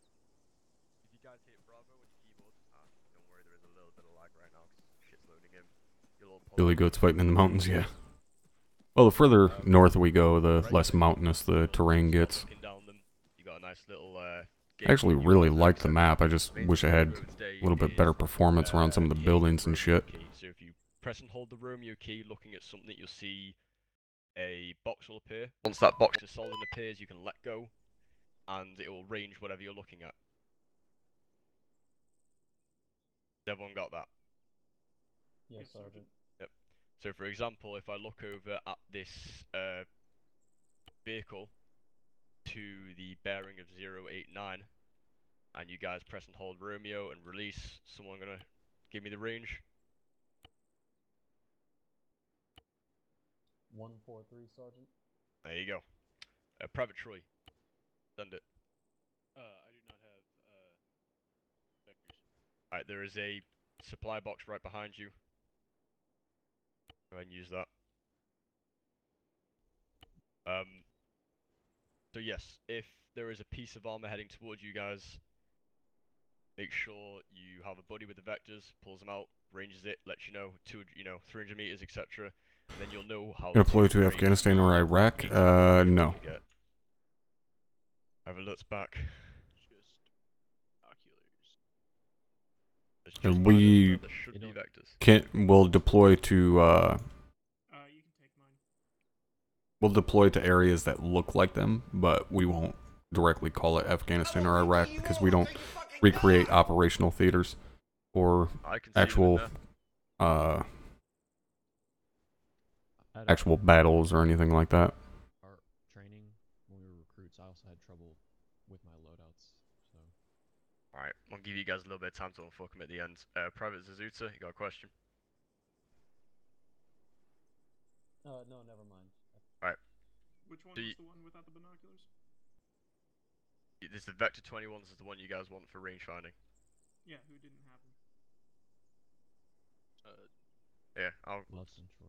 take mine. I'm gonna need you to use yours. Alright, Christ, drop those- mine back. Everyone all back at these the sandbox. Fucking idiots forgets their goddamn vector. Alright. You guys hit 3 in your keyboard now. You're gonna pull out the M136 heat. Okay. The first step to acquiring and hitting a target with this is you're gonna pull it out, obviously if armor's around, and you're gonna hit R on your keyboard, Romeo, and you're gonna prep it. Now, if you fuck that yogi guy. now you guys should see a very fucking tiny. Murph, to answer your question, basically, when I grew up in a military family, but no, I did not. I was denied from military service for my tattoos and stuff. But I worked for a company known as KBR, where I contracted into the country for 22 months working construction. So I was surrounded by absolute badass motherfuckers for 2 years. The reticle's fucking tiny, but once you use it a couple times, you'll get used to it. Zoom in by holding. Yeah.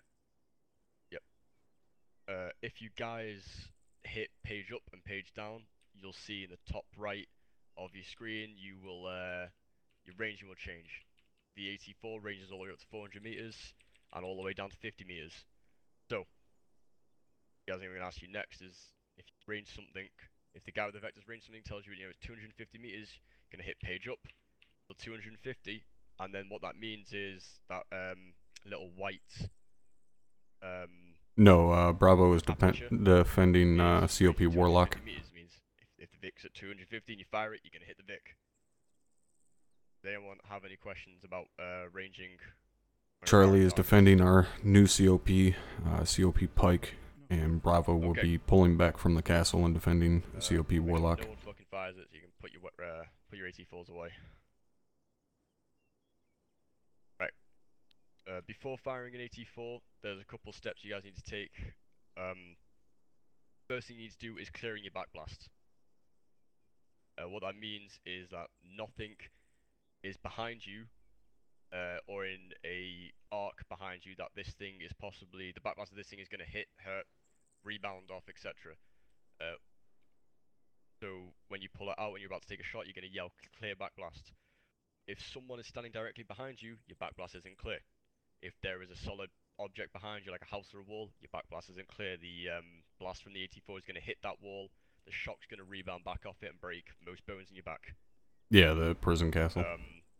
Yeah, it was either give up that or let COP Warlock get fucking attacked, which Warlock is a much more A, defensible position, B, much more strategic position because it sits right there on the Y intersection of the MSR. Or really fucking far away. If someone next to you is firing an 84, you want to make sure you're just at least The in castle's not don't wanna be that anywhere important. near, I mean, yeah, it's got behind it. good view down into the valley to the north, but it's not sitting on any MSR or anything like that, so it's not that important. You will be making sure that the backblast is cleared. So, first team, Not for a look to go ahead and pull out your permanent vectors, position pull out anyways. your AT4. I need to borrow a pair. I couldn't get them either. Lucy, go ahead and throw him your vectors.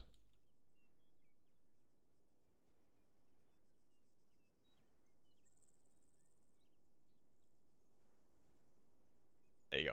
Hit Bravo on your keypad. Alright, Alright, as the guy with the vectors, your fucking job is to range it, tell him where it is, you know, bearing, what it is, and make sure his backblast is clear. So, the whole procedure goes like this, you know, I've got a vehicle, a bearing, whatever, distance, whatever the distance it is. Before you shoot Zazuta, you need to yell, clear backblast. That is then the cue for Lutz to look behind you and make sure it's clear. If the backblast is clear, he's going to yell backblast clear, and then you're free to fire. If it's not clear, Alright guys, I will be right back. I'm gonna take a quick piss. If some asshole is standing behind you, standing behind Zazuta, you need to tell him to fuck off. You're about to fire with the AT4. Once again, once you yell clear backblast and he says it's not clear, you then, a couple seconds later, you're going to yell clear backblast. Once it's clear, Lutz, you're going to yell backblast clear, and again, you're free to fire again. Alright. The purpose of this, I want you guys to hit the truck out over there, and that's all I'm going to give you. So, you guys go ahead and proceed. Make sure everyone has earplugs in, by the way. That's Ace Interact, control and Windows button equipment, earplugs in.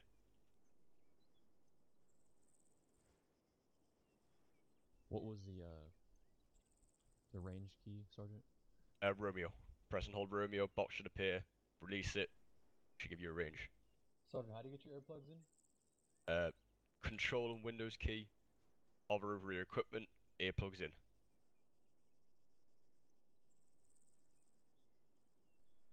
Find it? No, I did not. You have earplugs. Stand by.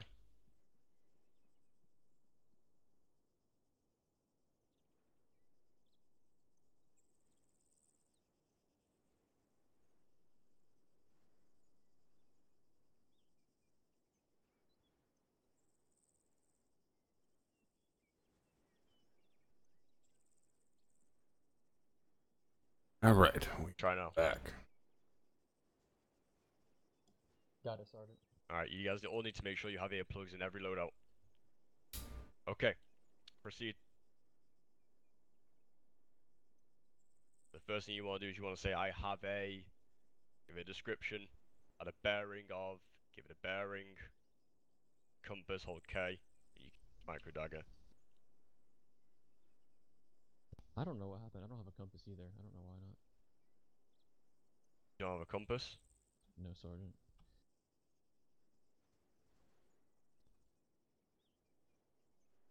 There's my compass, put it in your...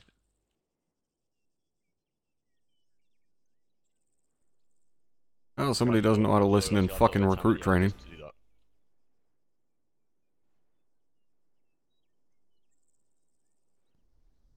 guys are free to go in your own time. I have a green armored vehicle bearing 90.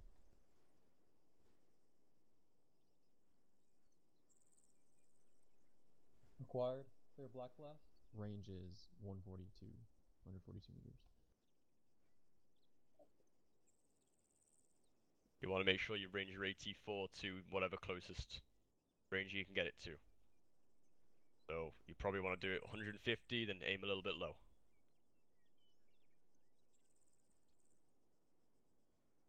Clear back blast? Back blast is clear. Before you fire, one last thing. Always forget this. Before you fire, you want to yell rocket, rocket, or rocket, rocket, rocket. That means that lets everyone in the immediate vicinity know that a rocket Yeah, pretty much. Anytime somebody's missing a piece of gear that's in their base loadout, I know they did not fucking pay attention during recruit training. But yeah, you want to yell rocket, rocket. Rocket, rocket. There you go. Fucking hit.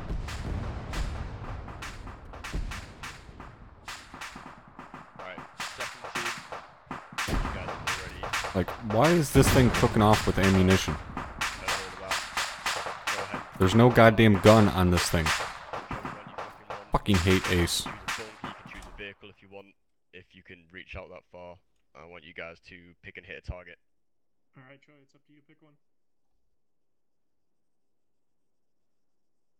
Give me the azimuth and the distance. Can you get the vectors back so I have can a get it for you? bunker at 385 yards, bearing 138.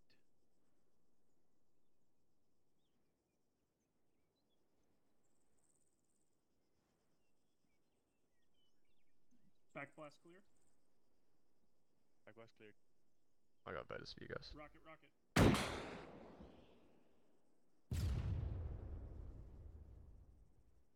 Alright, there is one. No, it just automatically assumes that every fucking vehicle has ammo in it.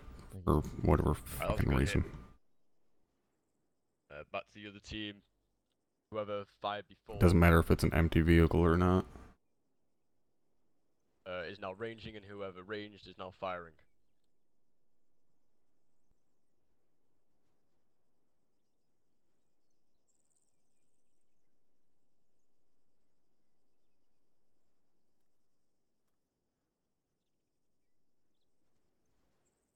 Got a green vehicle. Bearing 230. Range 300. 230 or 130? Correction, 130. Range? Range is 300. Clear black, backblast. Backblast clear. Rocket, rocket. Fucking talking like little girls. That was a good hit. There you go. Alright. Last team.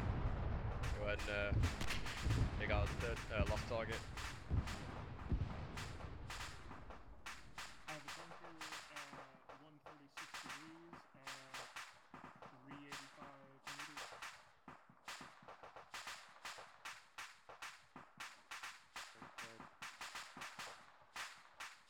Blast is up.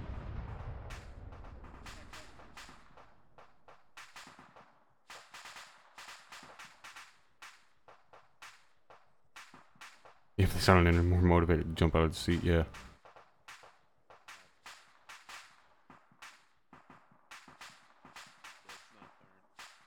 Not firing.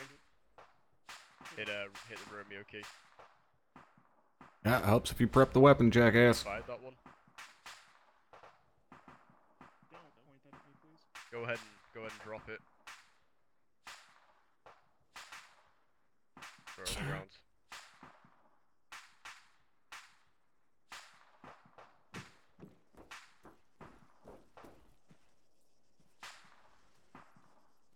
I've given you mine. Could be in your inventory, just drag it over. There you go. Try that one.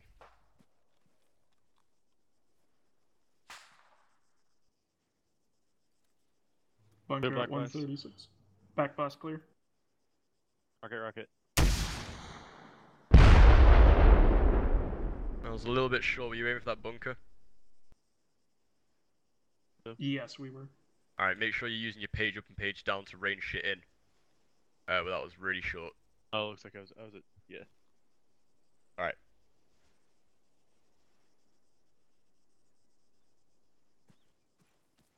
Private Zuta. And Private Lutz. Yes, Sergeant. What is the main aspect of the AT-4 that First Sergeant went over about 20-25 minutes ago? Oh no, he Not do called with it. backblast clear. You cannot reload it. Yep, there you go. So, what would be the point of you guys carrying that thing around? It's just dead weight.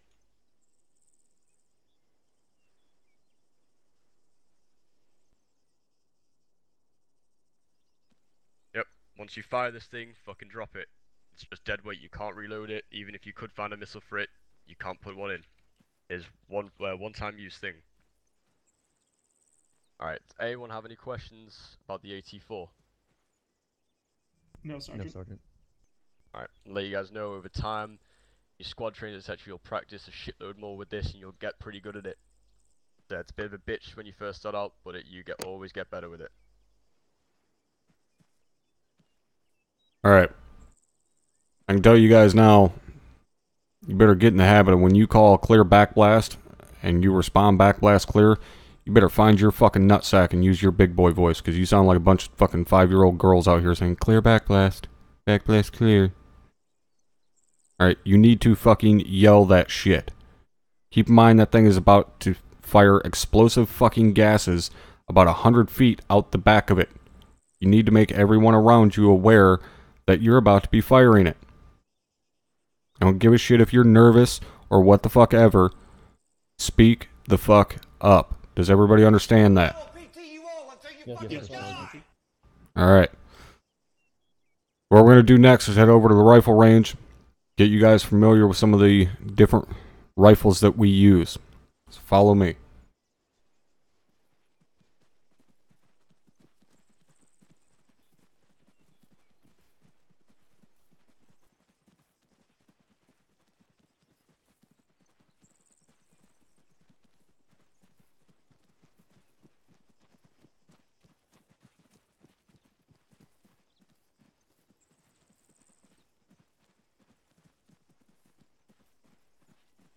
Ali, thank you for the follow.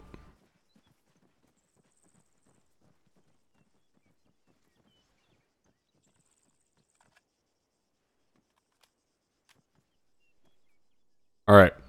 First thing we're going to be going over is the M4. We're going to be going over some of the different fire rates for the M4. First fire rate we're going to be going over is that of the sustained rate of fire. Alright, a sustained rate of fire consists of a single round every 2 to 3 seconds. Now this is used to accurately engage targets anywhere beyond 200 meters. So to give you a quick example, a sustained rate of fire would sound like this.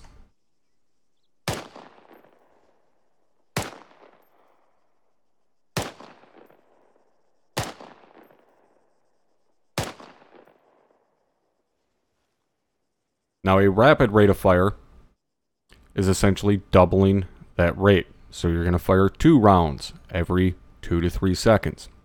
Now this is for targets inside of 200 meters. This is generally where a double tap comes into play.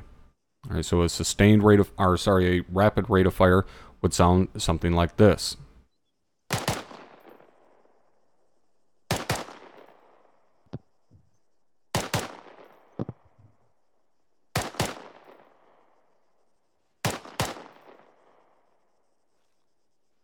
That would be a rapid rate of fire with the M4.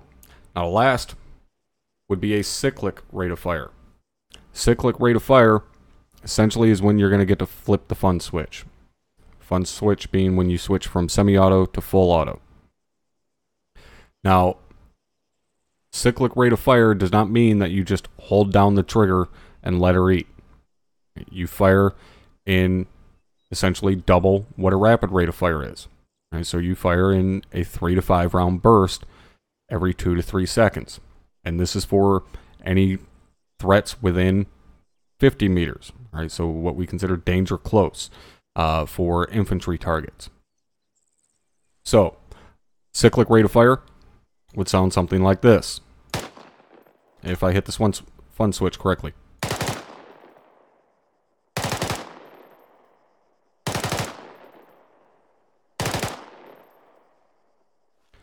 Right, that would be a cyclic rate of fire for the M4. Does anybody have any questions on those 3 rates of fire? No, First Sergeant. No, First Sergeant. Alright. Now, this is something that you need to be cognizant of, is how rapidly you're engaging targets. Right, how quickly you're burning through your ammunition. With the situation of us being air assault, vast majority of the time, we are a long ways away from any type of resupply. Right? If we helo out 10 clicks from base and get dropped off behind enemy lines, we're not going to get more ammunition unless we get a resupply dropped off by one of the birds, which is never a fucking guarantee. So, when you gear up, you need to make sure that that ammunition is going to last you the entire operation. Right? Now, the max magazines that guys will carry is generally 12 magazines. And we don't allow guys to go out there with 15, 20 fucking magazines. It's unrealistic. But I myself, I carry 13 on me. 12 in my vest, 1 in my weapon. All right, and that's entirely realistic. That's a pretty common amount of ammunition for a combat patrol. But that being said, again, you need to be cognizant of how much ammunition you're going through. Because if you run out, you're fucked. You're relying on your buddies to toss you an extra magazine here or there. Alright, so stand by for a quick minute right here.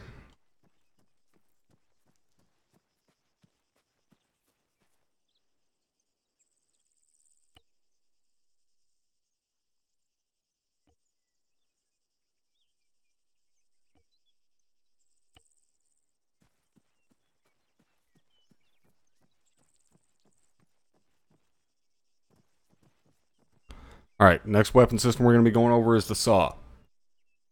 Now, a saw, as I told you guys earlier, we fire in bursts. For a sustained rate of fire with the saw, you're going to fire in a 3 to 5 round burst every 2 to 3 seconds. In order to achieve that 3 to 5 round burst, one of the ways to do it is to memorize this phrase. Die, motherfucker, die. Right, if you say that phrase in your head while you're holding down the trigger, that'll give you a 3 to 5 round burst. Alright, please say it in your head, because if you say it out loud, you sound like a fucking psycho. So, a sustained rate of fire for the saw would sound like this.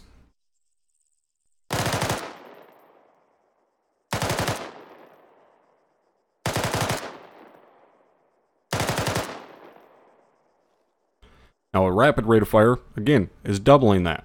Alright, so you're firing 6 to 10 rounds every 2 to 3 seconds. So, rapid rate of fire for the saw would sound something like this.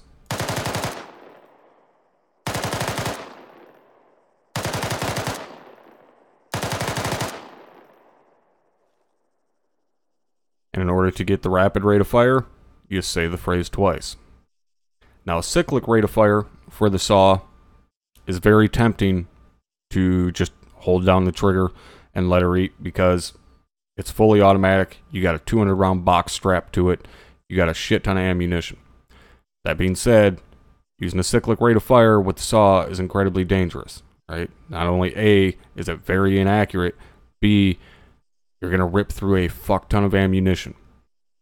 So, cyclic rate of fire is going to be 10 to 15 round burst, but again, cyclic rate of fire is used for danger close enemies. So guys 50 meters from you. So you're not really going to need 10 to 15 rounds to drop a single guy. This is more so you're engaging a target and suppressing the entire fucking area around him, just keeping everybody's head down. So a cyclic rate of fire for the saw would sound like this.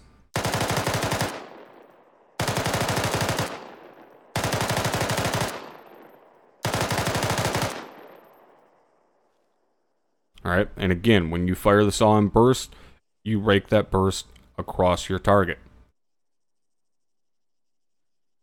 Now, one of the other engagement methods for the saw or the 240, any of the machine guns, is something known as talking guns. Alright, and Susie, question. Do we ever have to worry about weapons overheating for Sergeant? Overheating, no, but they will jam. And jamming is basically their way of representing overheating.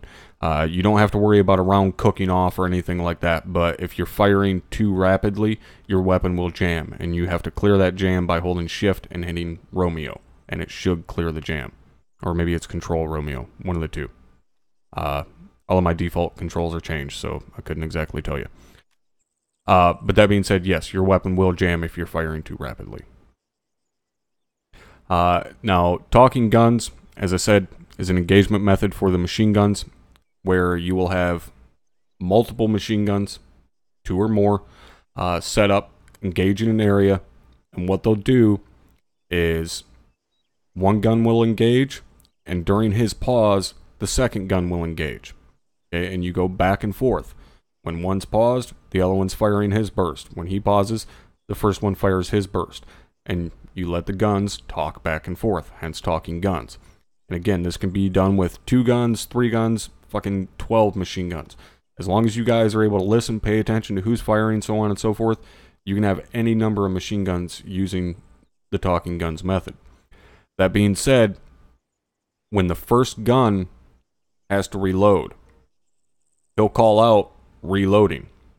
When they do that, that second gun that's still up needs to increase his rate of fire. So he needs to go from a sustained rate of fire to a rapid rate of fire to make up for that first gun being down. Once that first gun is reloaded and he's back up, that's when the second gun will go down and reload. That first gun will pick up his rate of fire. Once the second gun is reloaded and his gun is up, then they'll both fall back to a sustained rate of fire. Now, where this becomes very important is if you imagine an entire squad in a skirmish line, all right, a horizontal line shoulder to shoulder. There's 10 guys in the squad, 8 M4s, 2 249s.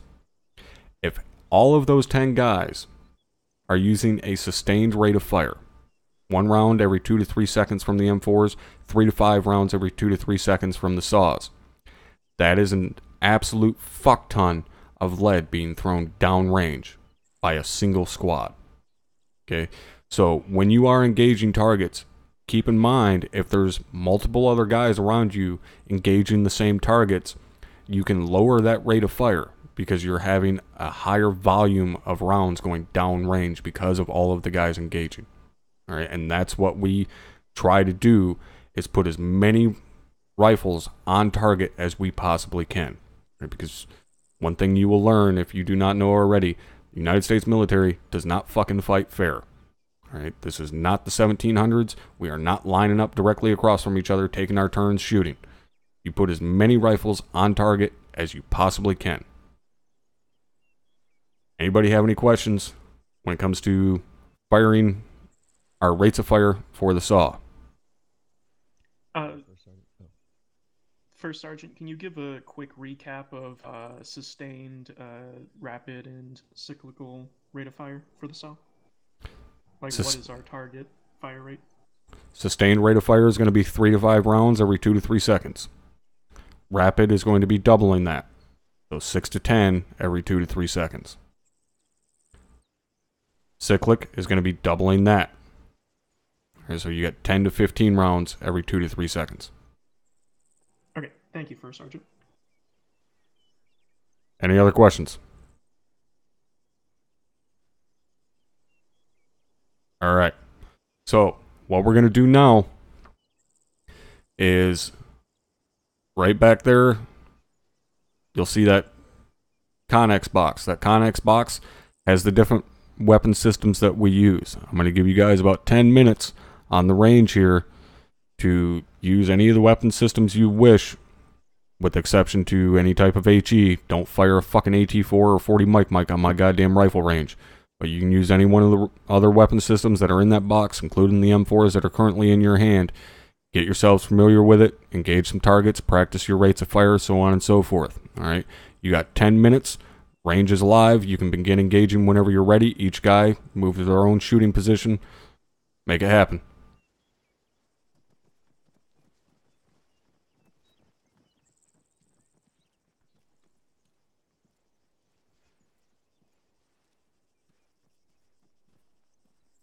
Daniel and Bruno, thank you for the follows. Once you get comfortable with weapon systems, fix them. You'll have time at the end of the class as well, but I'm not going to be hanging around.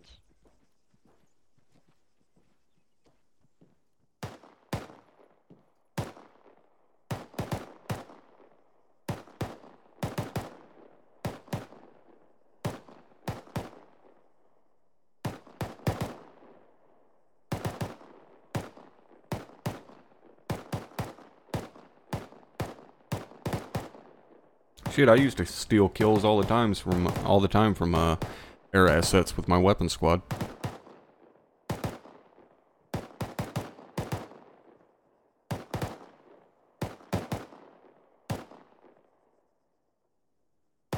I never once let Warlord or Thunder fucking get more kills than my weapon squad.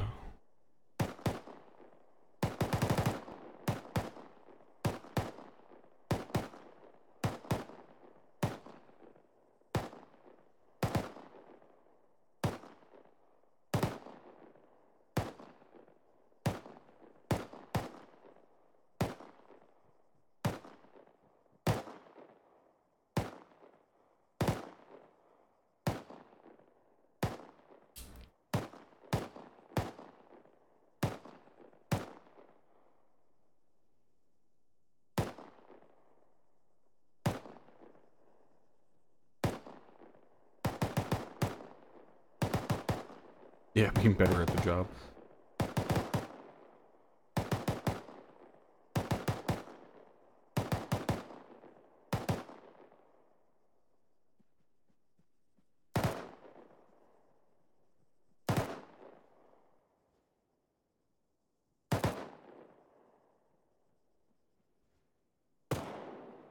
Hey, Assault.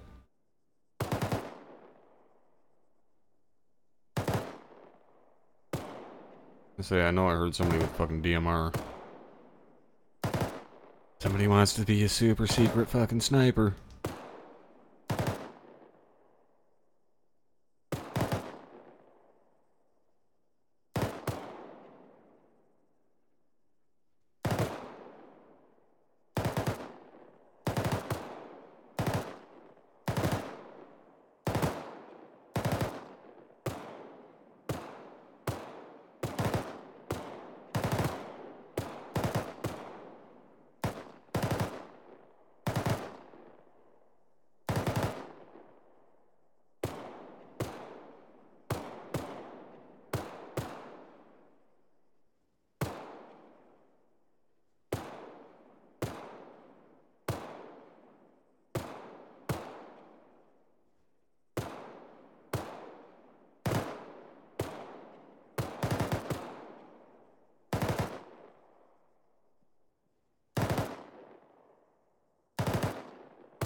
No, I can't levitate the seal over deflate, but I can shoot fucking mortars at it.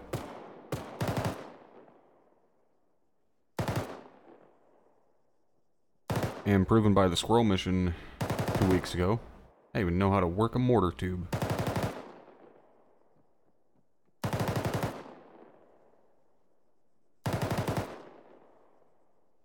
Oh yeah, cool. Work it. Work it. Oh, I forgot to go over the M9 in the weapons lecture.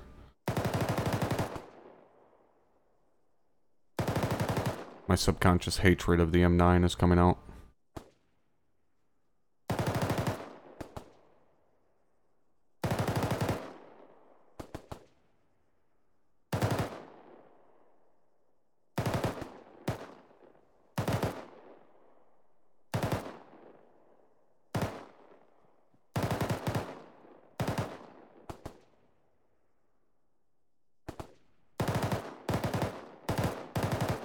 Qualification for Havoc 4?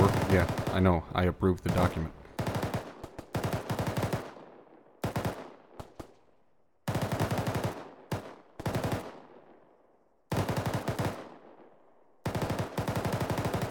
No, we won't be going over the mounted weapons. That's day 3 stuff.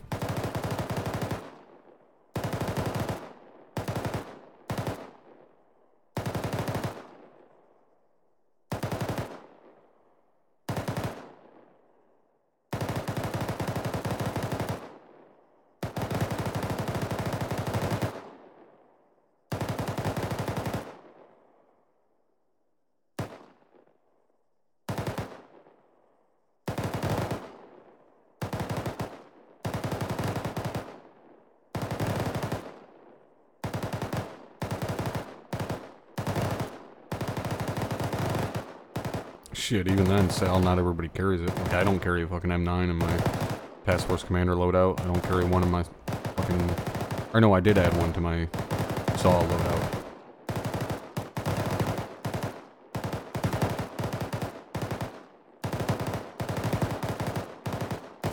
Oh yeah, Avery, this fucking template's badass. Lewis built all of this.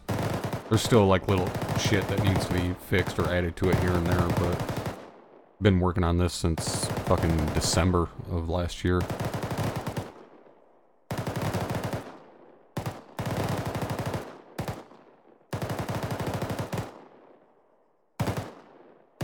streaming plan for the rest of the day. After we finish up here, later on tonight, we got the Operation Forward Task Force Charlie, where I'll be filling in. That'll be at 8 p.m. Eastern. And then after that is done, probably we'll be playing some Divinity after that, because that game is like fucking crack.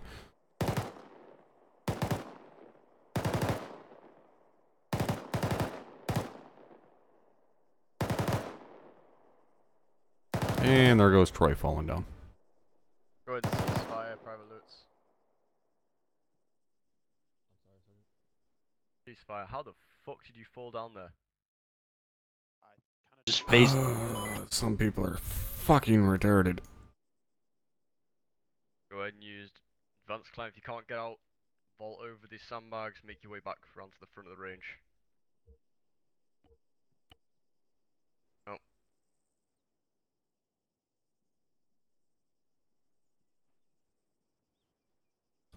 Yeah, the fucking Divinity is so good, dude. Hands down the best RPG I've played since Dragon Age. The first Dragon Age. Use the 1911? No, 1911 is not standard issue for the army. I would love to, but no.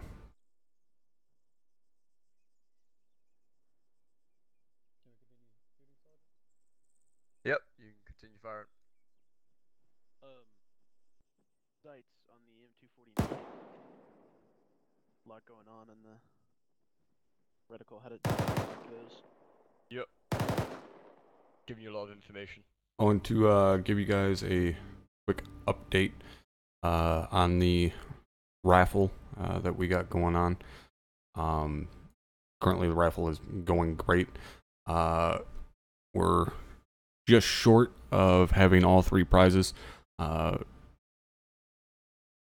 like right about $50 will be there for all 3 prizes. We'll be giving away a 1080 as the first prize. Second prize will be a Corsair K70 mechanical keyboard. And third prize will be a HyperX Cloud 2 headset. And we'll be drawing for that in 2 weeks from Wednesday. So the 11th, I think it is, of October, we'll be drawing the winners for that. If you don't know how the raffle works, it's open to anyone. All you have to do is donate a minimum of $1, and you automatically get entered into the raffle. Make sure that you use your Twitch and or YouTube name when you donate, so I have a way to contact you if you do win. I do not have to be live for you to donate, and you do not have to be in the podcast when I draw the winner. I will be drawing the winner and contacting you again either via Twitch or YouTube. And again, you don't need to be in the stream to be able to win. And there we go. We just reached the goal. Thanks to Cope, my brother. You're an absolute fucking badass. Everybody that is in the raffle definitely owes a huge debt of gratitude to Cope, as well as AA Ron there, 2 of my moderators, as well as Burke. The 3 of those guys donated large amounts to make this raffle happen, and they support my channel like a motherfucker. So huge thanks to you guys. So we are good to go, and Avery with the 5 spot to the pool, and again, anything over that goal now at this point, guys, is going to be extra shit that we're going to be giving away. So I will be adding more stuff to the giveaway. I'm thinking about adding, I picked up a new mouse myself, the Corsair, what the hell's the name of it now? I can't remember the damn name of the mouse. It's down in my description, but it's a really nice Corsair mouse with 12 buttons on the side and stuff. Very nice mouse. I think that'll be the next prize, the 4th prize that we add to the giveaway, because again, I'm not taking anything from any of the donations that come in up to when we draw the winner.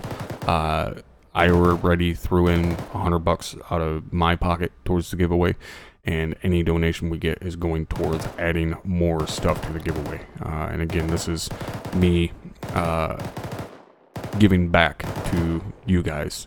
So instead of keeping any donations, it's all going towards giving shit back to you guys as a thank you for all of the support that you guys have given me over the last year or so.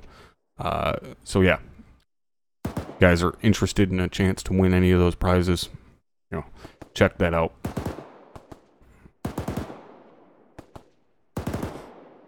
All right, I think these guys have had enough playtime.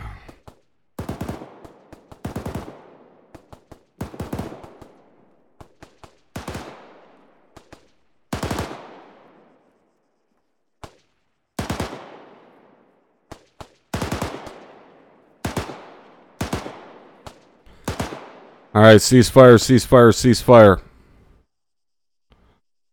I'll have you condition for your weapons, which means take the magazine out of your weapon, throw it in your backpack, and then rally down here in front of me.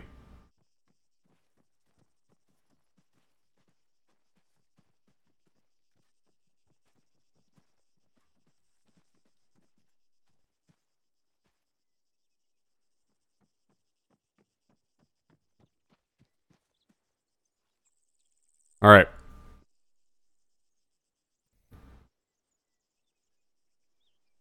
Susie, I have no idea where the fuck you grabbed that pair of night vision from, but that is not the night vision we use. Not that you need it, but don't ever use the 15s. We only use the 14s, the monocle version. Alright, that being said, you guys feel like you have a decent understanding of how some of the weapon systems we use work? Yes, First Sergeant. Yes, First Sergeant. Yes, First Sergeant. Alright. So, that is going to be it for day one for you guys. We will pick it back up tomorrow. Same bat time, same bat channel. That being said, tomorrow is going to be a big day. It's going to be a long day. You guys are going to have a lot of information thrown at you. That being said, make sure you take notes. Pay attention to what we're telling you, as with any other day. Now, from this point on, you guys are now officially part of this class, so I am now your direct chain of command. You have a question, concern, whatever the fuck, you bring it to me, no one else. If for some reason I am not available, then you can go to Sergeant Myers.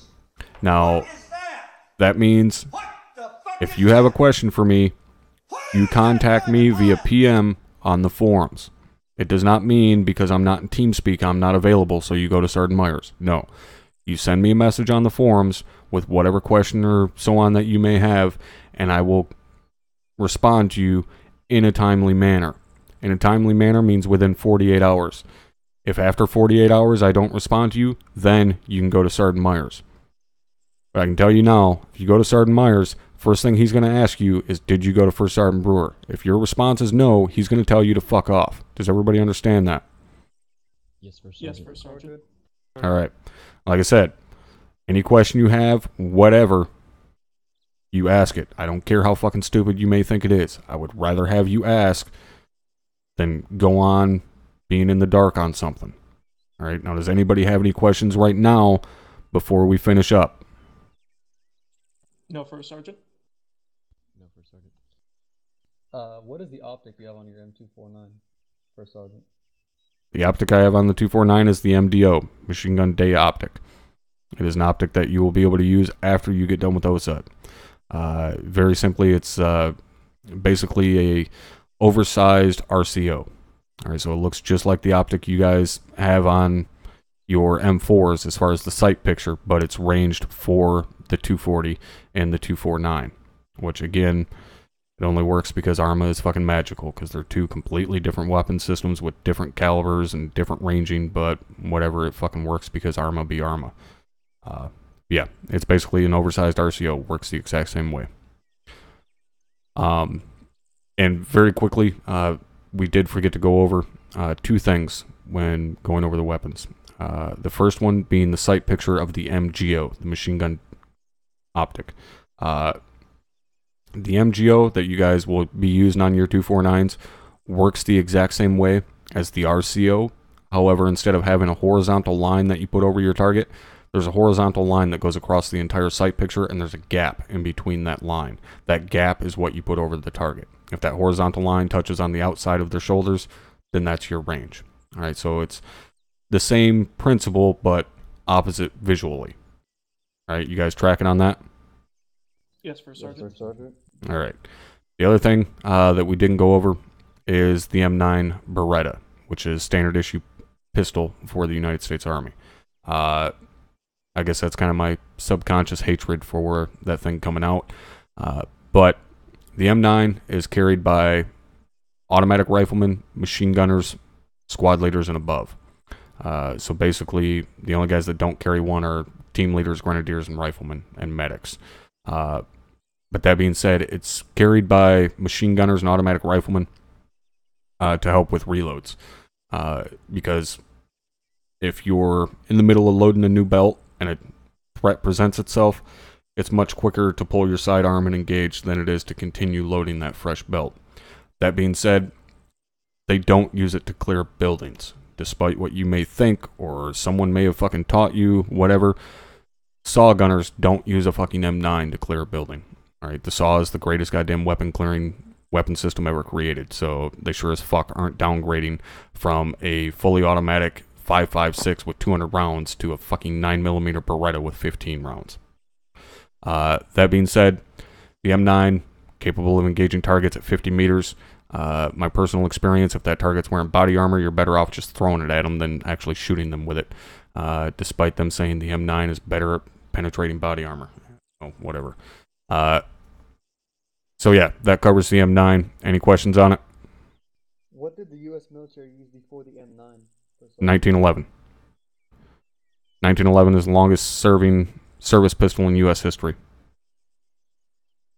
And arguably one of the greatest weapon systems ever created, and I would agree. Cool. Now, you may know that, yes, the U.S. military did just approve a new pistol from SIG, the P fucking whatever stupid number they chose for that one because they refuse to give their pistols logical fucking names. They just give them all numbers so they confuse the fuck out of people.